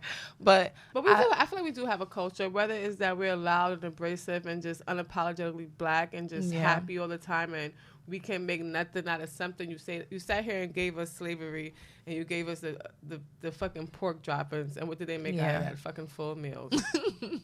We did what we have to do, but I hope that our narrative changes to where, like you said, we don't need the validation and the acceptance from them. I think just keep doing our thing. And it comes from us. I think we put too much power into mainstream America. You know what I'm saying? Because they wouldn't exist without the ratings. But I think it's so much. We put so much power. Who's really because putting the power into the mainstream? I feel like who's really? They feed it into you. They program into. I will never forget when the Bruce Lee documentary, and they was just showing how it was him who needed the praise of America and wanted that big American praise, and his homeland was like, yo, you don't have to do that. Like, there's a whole statue there and where he's from, and people actually go there on his birthday and give him things. They praise him, like they cry there, and not because they ever met him, like because they are so empowered by his movies. And what he's done, and what his philosophies. And his philosophies. Yes, you do have a few Americans who do the same thing, but it's just like what they was trying to tell them. Like, you don't have to get that recognition from them, from the West, when you have it right here at home. Like, you're God here. But look at overseas, and look how they band together and they make their own system and they make their own things, and they don't need shit. They sell us the things that they make on their own and do their own thing, and they have the unity. No American made. It's just like you pick up a cup, it's made in China. But they have the unity, and I feel like that's what we lack in our community. Unfortunately, we lack that as Americans as a whole, or Black Americans. We lack it in two ways. We lack it definitely in two ways. I don't think it's just Black. I think in America itself, we lack unity whatsoever. And I think, to answer your question, as far as who gives power to the media, I think it's hand in hand. For example, like, white America can make something popular because they have the finance to market it and make it a big deal. You know what I'm saying? But they only realize it's a big deal based off minorities' reactions, right? Look how much Black Twitter turns things into things. I always say this: Black Twitter is the fucking beacon of America. Sometimes, like a beacon of hope in America. That's the best marketing that you can do is get something on Black Twitter, because we will talk that shit to the ground. And keyword on talk. Remember, we were just saying how word of mouth is an underrated form of promotion. Like, that's how Black people communicate. Like, we talk, we see something popping, we talking about it, we telling everybody about it. Like, we retweet it to death, we meme it to death. I still don't know how that Popeye shit took off. Like, it was just like one day I was on Instagram and they was talking about Popeyes, and next thing you know, for weeks and months it was like this fucking Popeye chicken and still to this day I ain't had one, and I don't want one. Nobody ever had the loaded chicken wrap though. Like, I've never had the chicken sandwich, but I've always had the loaded wrap with the rice and beans and the chicken. Like, please. And the funniest thing about that, the whole chicken sandwich thing, every video that I seen on social media was Black people. It was all black people. Like I do see because first of all, the Asians love the chicken. They do. They love the chicken. They and do. So do the. They do. I've said that before. The YTs. They love the chicken. They love it. But unfortunately, you see us in there being the word, and you see us in there being the word, and that's what gets promoted, and that's what gets shown. Free promotion from the black people. That's what I'm saying. They've like been doing it for years. We took that sandwich to heights that they had no idea. I've never had it. I was just saying, I've never had it. I still haven't had it, and I have no desire to have it. I just learned about the Quavo menu and shit. What's that? There's a whole menu for Quavo, like from the Migos. Oh yeah, I heard they have a new thing. Oh, that's what it is. You know I'm old. I don't remember the names. It's Amigos menu. Excuse me. I did hear Quavo got a meal. Offset got a meal. Take off. Yes, I did take off the Offset. Wow. They got all types of combinations and stuff. But you see how it's just crazy. Now they fucking food is Popeyes. This is the fucking bullshit. That's I feel how go get you an Offset today at Popeyes. Now they put the Migos attached to Popeyes. Like, come on. That's the rice and beans and chicken with coleslaw. Like, what the fuck is that? It's like 2 chicken sandwiches. 2 fries. I don't think that's the Offset. That's the Migos getting a check. That's them getting a check. That's them using they stuff. I'm not mad at the Migos. I'm not mad at the Migos. They they doing what they got to do. But it's just I understand the corporate thinking behind it though. Fucking smart. Publicity, like we know damn well Offset sent that fucking message. That thing was very weird. The whole thing was very weird. Cardi B's talking all this shit and just say, his phone was hacked. Look, got ain't shit, nigga. Call it a day. We know this nigga ain't shit. The majority of these niggas ain't shit. It just is what it is. But I understand. She want to save face. Save face for I'm a Libra too. I don't like being embarrassed. I get it. You don't want to get embarrassed. But to me, and I also feel like too with Cardi, I love her, but she really just has to learn that she don't have to. You don't have to say anything. You don't have to do it anymore. Like you don't have to do it anymore. You just let people speculate. Just let people talk. She didn't have to say anything. It just looks so blatantly obvious a lie that it was just like because either way you look crazy because now everybody didn't believe you when you we just woke up guys and we don't believe you there and we didn't believe either way just let people think what they want to think. She's smart, like she's not too smart, but she's just trying to make it's just stupid to me. But that also I feel like Cardi's smart. She's smart. But I feel like she's definitely emotional and she got to learn to let the emotions kind of die down first before. She want to save face. She don't want to look at because after you done went through all of that with him cheating on you before and him doing all of that stuff to get you back and then to find out he's still doing the same thing again, you look dumb, but it's not you, and that's what women need to understand. It's these niggas. It's these niggas. These Hollywood relationships, they get together because in the beginning it's a contract relationship, and then where they fuck up is that people stop using protection. Mm-hmm. I was gonna say spirits, but I'm not gonna go there. But they feelings start getting interchanged during sex, and shit starts to feel real, but it's not really real. It's just in that moment when everybody's just out here fucking with no condoms and splashing is going on. So now you're out there soaking up each other's spirits. I'm gonna say you soak up each other's spirits, and that's just what it is. And I feel like that's what happened to Cardi and a lot of these girls who are in these business marriages.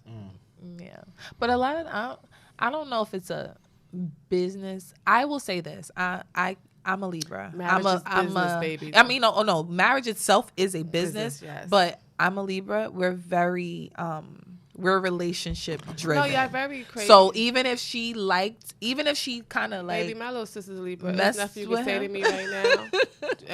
I think it's the relationship thing. She don't want to give it up. Yeah, she don't want to give it up. Yeah, fools. Blindly loyal. Yeah, this is for no reason. It's the air sign thing. I just be out here loyally blind. Luckily, I've grown up, and that is not my ministry anymore. And I thank the Lord that I have passed that. I'd be looking at y'all like, and when I say air signs, Libras, Geminis, Aquarius, I know how I feel about y'all. It's just really something like, girl, like, is it good, or is you just ain't got you don't got nothing else to do today? It's good for now. It's good until the next thing comes along. Because that's better. That's another thing with air signs. It's always the next thing because y'all can't sit down nowhere still anyway with your flighty asses. That's why we air signs. We gonna fly to the next thing that's good. And I'm until sure it's Cardi good. B be looking at other men like, oh, I wish I could sit on his dick. That's a fact. But then again, she probably don't, cause she be like, this nigga, I love his stupid ass, and I'm not going nowhere. And until that one day where she get fed up, and then you right, she because gonna she go. was on Love and Hip Hop talking to the nigga in jail, like, I'm gonna marry you. Yeah, so, right. it's that one day where it's like, what am I doing? Like, I'm bugging. Snap Like, out of bye. I think Like, she's getting there though. I don't. Maybe we shall see. I don't know if she's getting there, because that now that they're married and it's a real thing. Like, it's not a boyfriend girlfriend thing. Like, Marriage this is a different. thing. Marriage It's a real thing now. So even if she ain't really there, she gonna probably At force this point, it. it's cheaper to keep everybody. Yeah, she's gonna force it. But I wish them the best, and I hope that he ain't out here really still ODing. And I hope he grow up if he is. But I can't know. wait for Wendy Williams' divorce. I want to see what Kevin make off with. So this is basically like a really mental health based podcast. So I'm dying to know, what is your connection with mental health? What is your personal connection with it? Talk about it.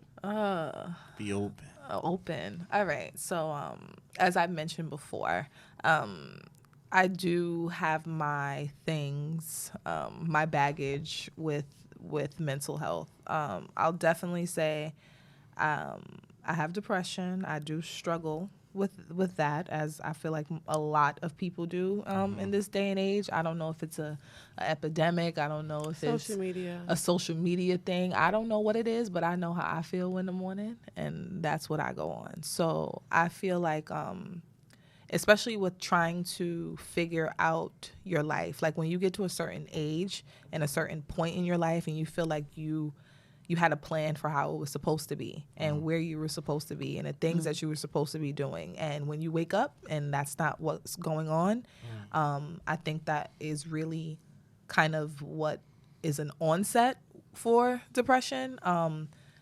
I will definitely say, though, I don't feel like it's a made up thing. I feel like it's very real. I feel like there's times where I don't feel good. Like I know that I'm in a mood and I know that I just cannot shake it. No matter what the hell I do, I just cannot shake it.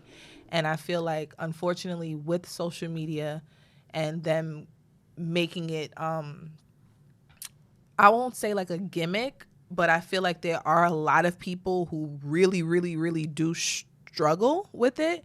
And then there's also people that talk or try to play off of the narrative of it for the sake of doing that. Yeah. But I like I said, I know with how this generation is with social media and seeing everybody's highlight reel and your life not being anything like that, and then you're in this comparison thing of, well, I'm supposed to be here and I'm not here, and blah blah blah. So I struggle with it in the aspect of trying to find my way, right? So it's like, what the hell am I here for? What is my purpose? What the fuck am I supposed to be doing here?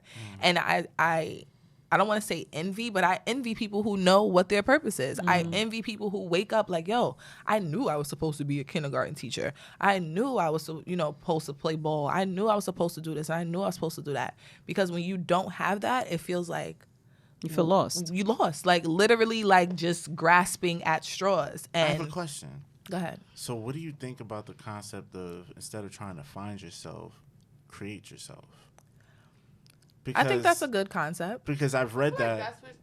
I feel like that's what she's slowly doing. Like, yeah. Because I think that's more powerful than trying to find yourself. Because I think that a lot of times, us as a society or us as a people, we try to find ourselves in other people. Yeah. And that that's the so mistake. Played down with everything that's like, it's a million things out there.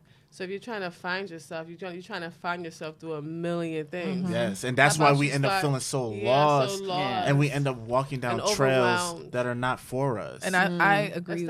Instead of gravitating towards the thing that you're attracted to. Yes. And I feel like in my case, I feel like with my case, like I said, for the last few years, I've done different things, right?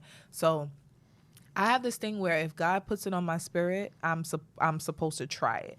It might not be my thing, but I'm supposed to try it. Because there's something you're supposed to take from it. It came to me for a reason. It came to me for a reason. So whether it came to me to maybe meet a person that's going to take me in another direction, or it came to me to make me do something that is going to make me uncomfortable, to maybe make me want to do something else. Whatever it is, I'm supposed to try it. So, like I said, I've done, eyelashes. I've done microblading. Now I'm doing real estate. I'm jumping into the YouTube pool. I wanted to jump into the podcasting pool. There's like a lot of things that I want to do and I want to try, but I feel like I owe it to myself, and I owe it, I don't really want to say to God, but whoever put it in me to try it, however it came to me, I owe myself to attempt to see it through. And if it's not for me, then it's not for me. And I feel like sometimes with us, it's like if we put it, even with myself, it's like, okay, I put out there that I want to do lashes, right? So I'm doing it. It's cool.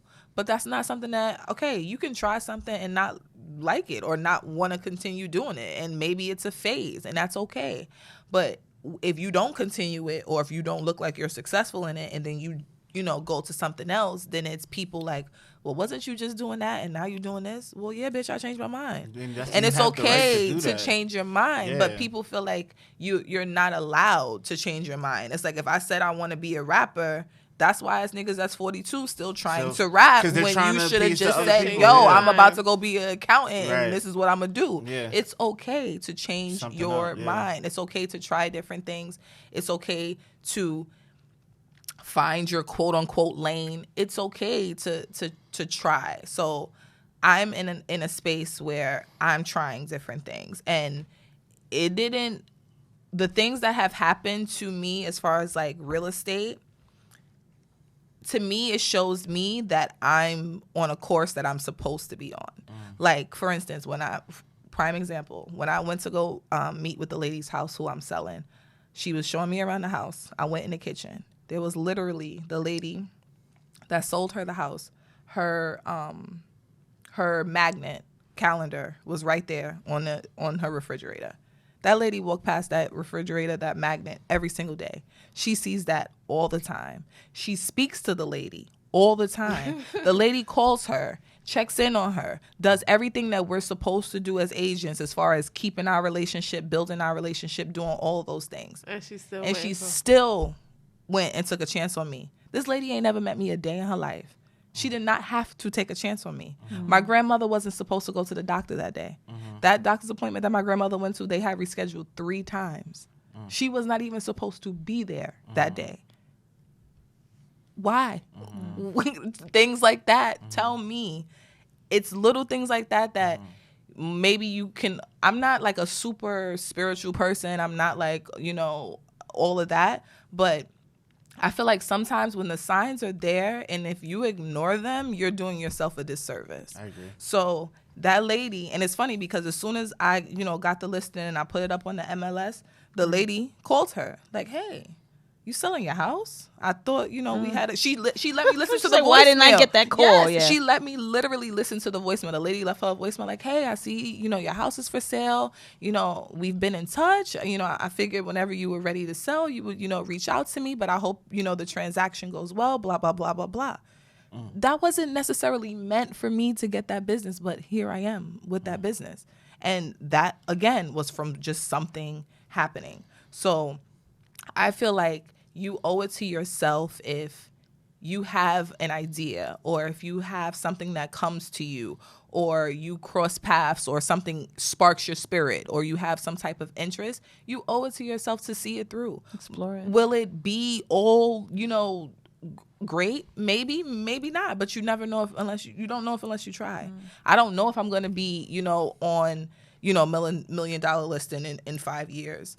If I don't ever just do one real estate transaction, if I don't ever just put myself out there, I don't know where this will take me. I don't know where this podcast could take me. I don't know where YouTube or anything that I do, you don't know, where it can take you. But I feel like you owe it to yourself to try and to not put so much stake into how other people see it. But I'm being who I am and being a Libra, we're people pleasers in that sense, and we do like to save face. So it is difficult for me to try things and not succeed at them, or try things and not like do it to the best of what I feel my ability is, or whatever, or have it not appear to be successful. So that's a difficult thing for me. But I also think that was part of the reason why I got so discouraged from it in the first place, which made me take a step back from it.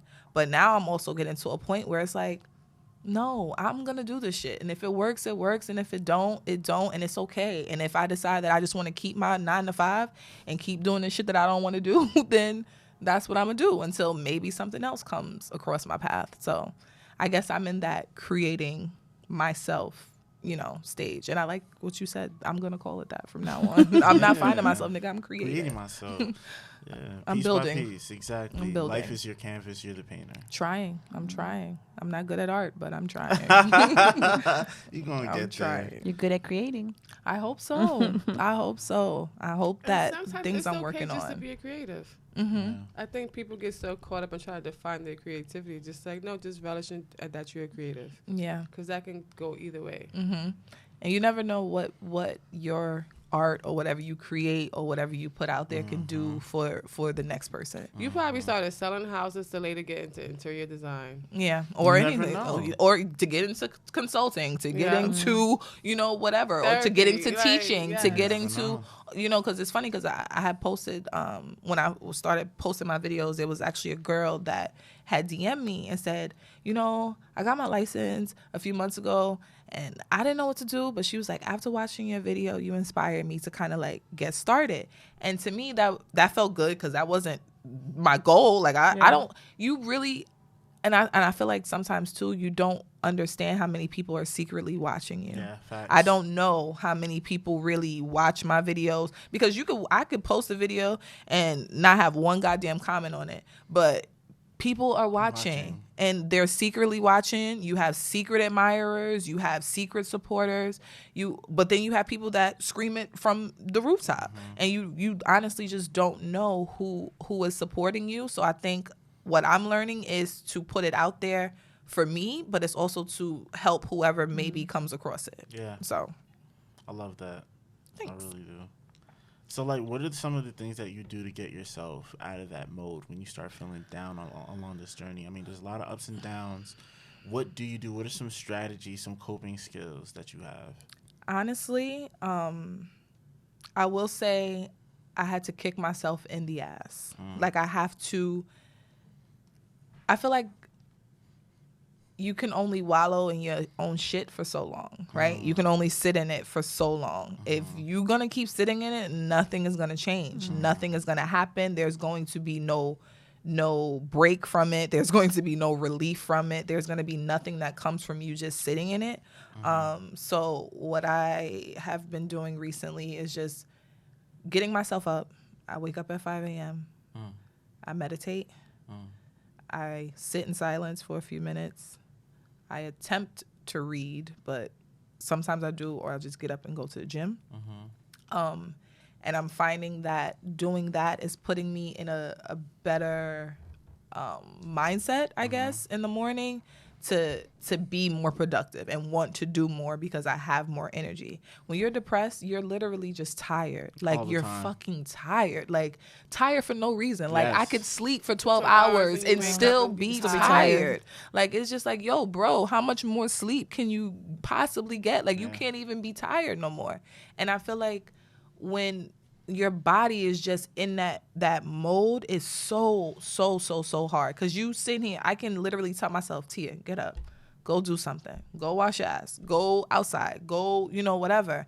And your body's just like, no, we're not doing that. Yeah, like, we staying right here. Like, what? What are you talking about? This bed is mad warm. You got a pillow top mattress. Everything is good right here where we're at. But you have to overwork that, and you have to psych yourself out. And my way of doing that is like just psyching myself out. Like, just get up, do it. You're going to do it. You're going to be pissed off, but eventually I'm going to feel better. Right. So a month ago, I made the decision to get my ass up. You're going to go to the gym every morning. You're going to get your ass up at 5. I try to do it to where it's just me. It's not my daughter. It's not my boyfriend. It's just me. So I'm waking up. I'm in my own space. There's nobody talking to me. There's nobody bothering me. My daughter's not asking me for breakfast. You know, my boyfriend's not talking to me or asking me for anything. It's just Tia. You get up. I get up. I go get ready, go to the gym, work out. And then once I get that burst of energy, I run with that for the rest of the day. And it's really helps. And I can honestly say I feel better. I feel more productive. Like today, I sat here and wrote 4 months worth of content for my YouTube page. And that was just because I feel like I'm running, but it's also sometimes it's a little scary because I feel like it's kind of like a manic phase, like where it's like, oh, I got to do everything. I got to do this. I got to do that. I'm mad hype. Like I got to record my video and I got to do this and I got to do that. And it's like, I hope that there's not a crash coming soon. I don't think so. I hope there isn't, because I also feed off of the goodness that's coming, because me being productive is putting me in a better mindset, and it's also putting me in better places to help me continue to stay happy, as opposed to when I'm more productive and I'm putting myself out there, is bringing me opportunities, right? It's bringing me business, it's bringing me clients, it's bringing me networking, it's bringing me all of these things, which are in turn putting me in a better place to where if I'm still happy, there's no reason to not be happy, basically. So I'm trying to keep myself going in that aspect. And I feel like whatever your self-care thing is, find it. Whatever it is that makes you happy or can attempt to get you out of that space.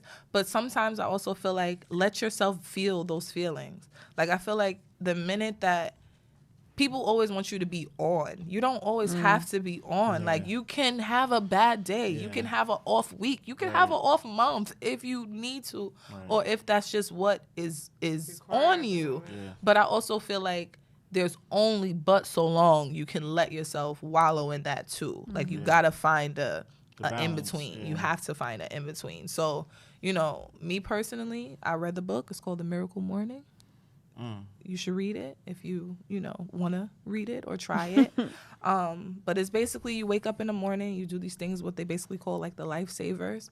And it's silence, it's affirmation, it's visualization, exercise, reading, and scribing, like, which is basically like writing.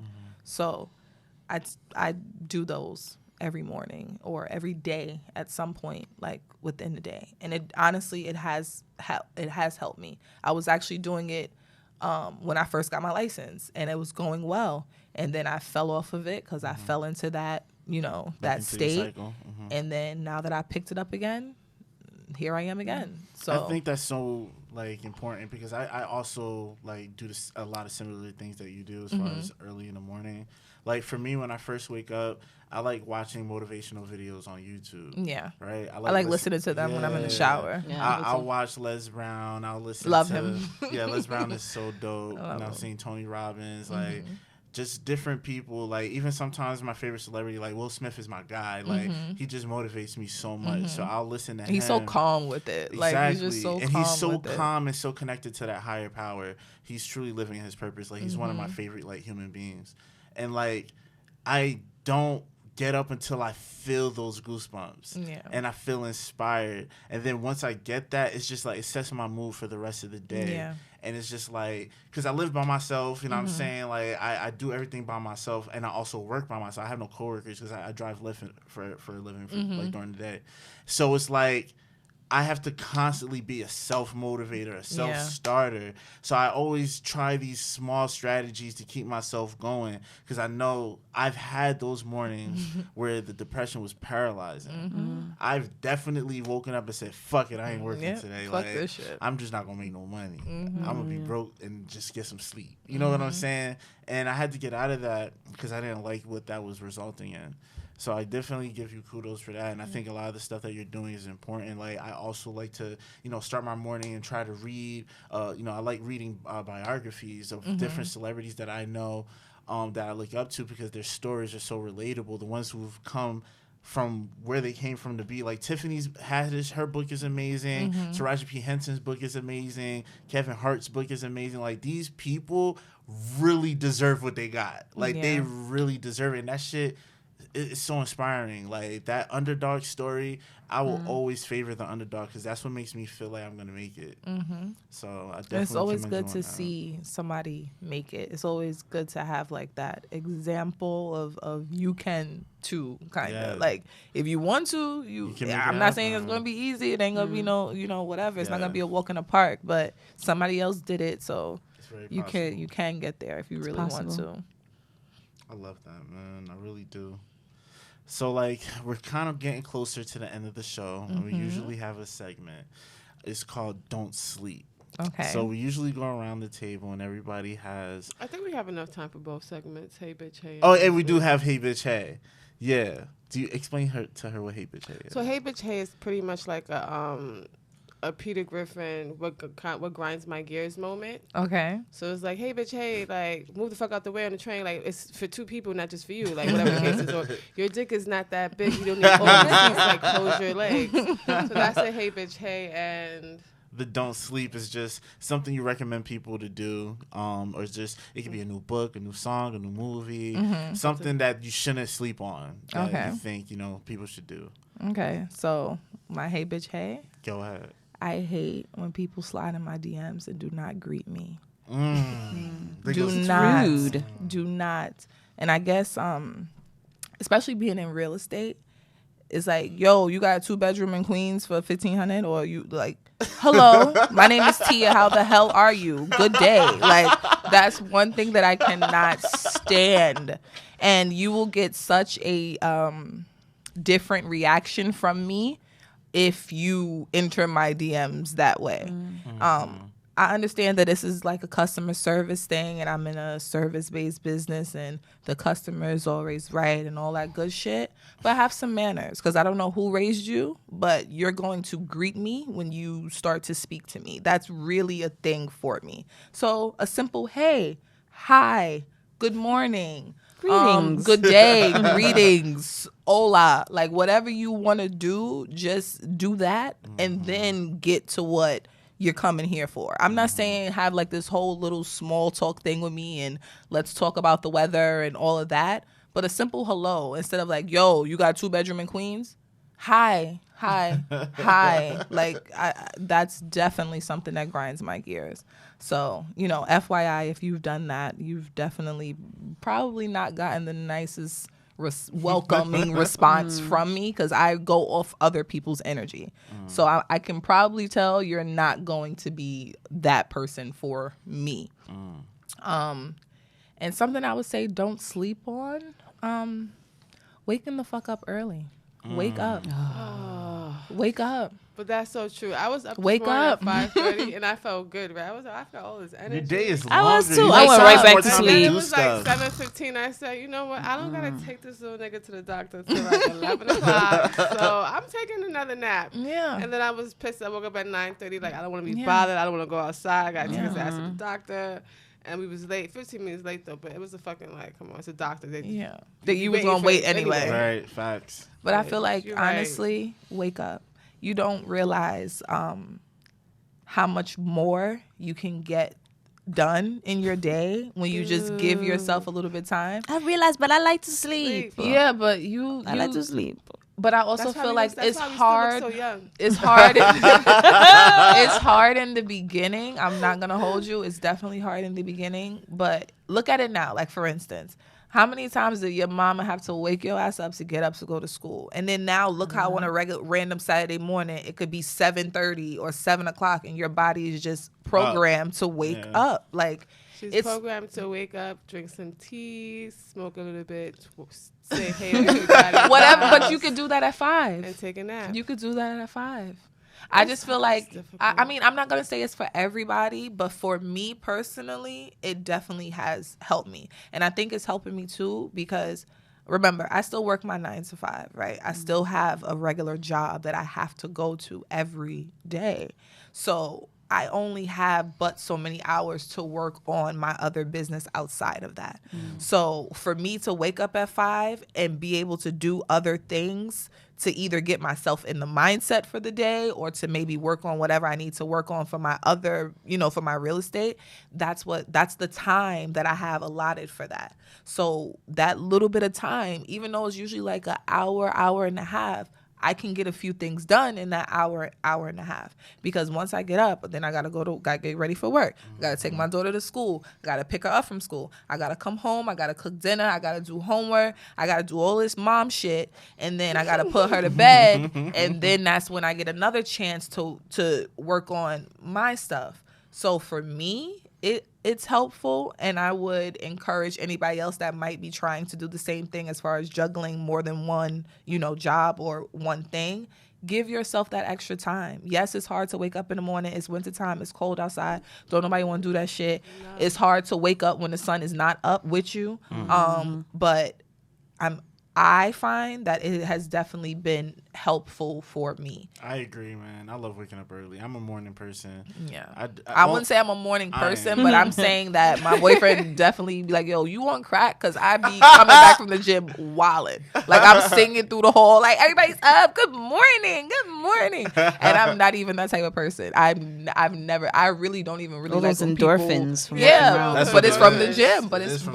But then that runs with you through the rest of your day. And you have no idea how much that can be good. There's scientific proof studies to show that that's the truth in case, but the truth. If it's not for you, it's not for you. If you're a night owl, do your thing. Like, I swear I left my job because I couldn't get there on time anyway, so it was just like, fuck it. You gotta do what you gotta do. You gotta see. I wish I could kind of live that rebel life, but bills are a thing. Kids are a thing. Bills are a thing here too, but I don't know why I'm choosing to be a rebel. Right now, I'm like debating if I'm going to be a rebel or not. So. But it's a blessing to be able to have that choice, because a lot of people don't have that choice, and a lot of people don't have the guts to have that choice. And if it wasn't for my daughter, I definitely would have been jump ship, and I would have just figured it out. But she's a thing, and I gotta pay for her. It's things that I have to do, but everything is going to fall into place when it's supposed to. Right. So I'm just gonna grind it out until then. Anybody else? Hey, bitch head. I don't have neither today. Don't sleep. I think I said this before, but I was listening to his song on my way over here. So do not sleep on Vino World. I don't know. Love Me. Is. Check him out. I love this New York artist. He's very dope to me, and don't sleep on him. And hey, bitch, hey, it's Thursday. Listen to the podcast. Don't forget us. Word up. Don't sleep on Introverted Intuition. Yes. Check us out. It was definitely a good time, and I definitely had a good time with you guys. So don't sleep on them. A lot of gems this episode. What about you? Any don't sleeps and hey bitch hays? All right. My hey bitch hays usually like associated with my job, right? So for my Lyft riders, the people that think that they have a faster route to their destination, keep your suggestions to yourself. And if you really feel like you find a better way, let me sit in the back and let your ass drive. You drive. I will get out. Because that should be annoying when they really think they're going a faster way and it ends up taking longer. I still let them do it just because if I go against it, they're gonna give me a lower rating. I do it because you're probably gonna make more money off it anyway. That's why I don't. That's why I don't fight it. So I just be like, sure, we can take an extra 5 minutes to get there if you want. Like this is the way that your price point paid for, bitch. Right. Don't forget it. Don't forget it. And I don't sleep. I would say for all my artists out there who are independent artists, if you're looking to get on a really poppin' playlist, don't sleep on the For the Culture playlist. It's curated by VSG Entertainment. And if you're interested on getting on that playlist, email me at consciousrap908@gmail.com. That is all for hip-hop, R&B artists who are trying to get their music heard. So holla at me. Hey, Coco, do you have anything? Like I said, don't sleep. I'll piggyback off what Lainey said. Don't sleep on Introverted Intuition. Tell your friends. Leave us comments because we read them. We do. I actually do read the comments. I read the comments. It was sometimes I'd be meaning to like go in there and say something back, but I'm just like, I don't have the energy, people. No, but if there's something you appreciated that you heard, then let us know. I do kind of like want to thumbs up everybody, but shout out to y'all. Y'all awesome. We appreciate it. Tia, and, my bad. No, go ahead. What? I was just gonna no. If you got something else to say, because I was about to wrap it up. I don't know. Go ahead, wrap it up. I was gonna say, Tia, let people know where they can find you on Instagram, and let them know where they can find you on YouTube and everything. Okay, well, the YouTube is on its way, so you'll find me there shortly. You know, I'm gonna do a little rollout, a little promo. But you can find me at Homes via Tia. So there's a dot in between that. So homes.via.tia. Or you can find me on my personal page at Belle Lavie. That's BELLE_LAVIE.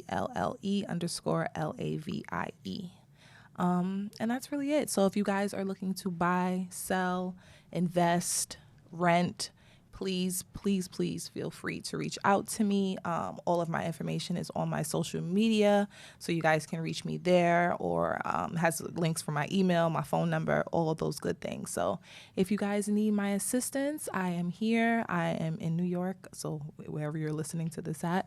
But I usually work in the Queens, Long Island, Brooklyn, but I'm definitely willing to help in other areas if you guys need it or refer you out. So please feel free to reach out to me. Make sure you say hi when you hit me up, and we can do business. Don't forget to greet her, y'all. Yes, say hi. She will be. It don't hurt. Yes. So. Thank you for listening. Thanks for listening, everybody. We Thank you guys appreciate for it. the invitation. For I had coming. a great time. Great time. Lots of gems. I feel like I was just soaking up a lot of your energy and just listening to you talk. Thank you. It was like confirmation for the things I was thinking about this morning. So shout out to you. See, that's what I said. Sometimes you just need to be in a space to hear what you need to hear. So, Yeah. your facts. Maybe I gotta start waking up. Damn. Let's go. I'm gonna call you in the morning like, hey, girl. Listen, can't nobody call me at 5 o'clock. If my sister's pregnant right now, I hang up on her ass. I don't care. That's super dope. So make sure you guys follow us at Introverted Intuition Pod on Instagram, and just keep up with everything we're putting out, and join the conversation. Thanks for coming through, Tia. We appreciate you. Thank you guys for having me. Thank you guys for listening. All right, y'all. Have a good night. Laters. Night. And that is Bill Mayer signing out. Yes. That was fun. Yes, it was a good episode. Parking. Thank you. It's Yeah, 10:05. it's 10:05. Let me go. I got do it. that. Oh, who got parking? Me.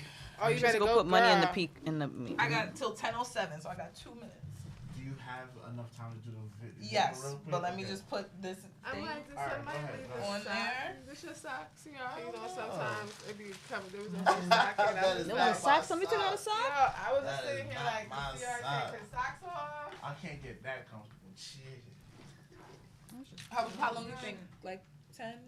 Yeah, 10 minutes. It won't take longer You than just that. put it on there because nobody got time. Just so you don't get a Nobody's ticket. ticket. Yeah. Yeah. I heard they boot your car. They don't even Oh, give you a hell ticket no. over here. I ain't got no ticket, so they better not even boot. Oh my God, no! That shit was getting me lit. Sure. I had to chill on that shit. I'm not a drinker no more. I was just say, you really only need 1 cup and a half. And I guess she finished Coco's cup because she got lit off of the. I'll tell you, I got lit. She's lit right now? Oh, You lit? would have got that. Still had to slow that shit down. You also a few sips, you get lit off of Oh, you don't want no more? Hell no. Okay.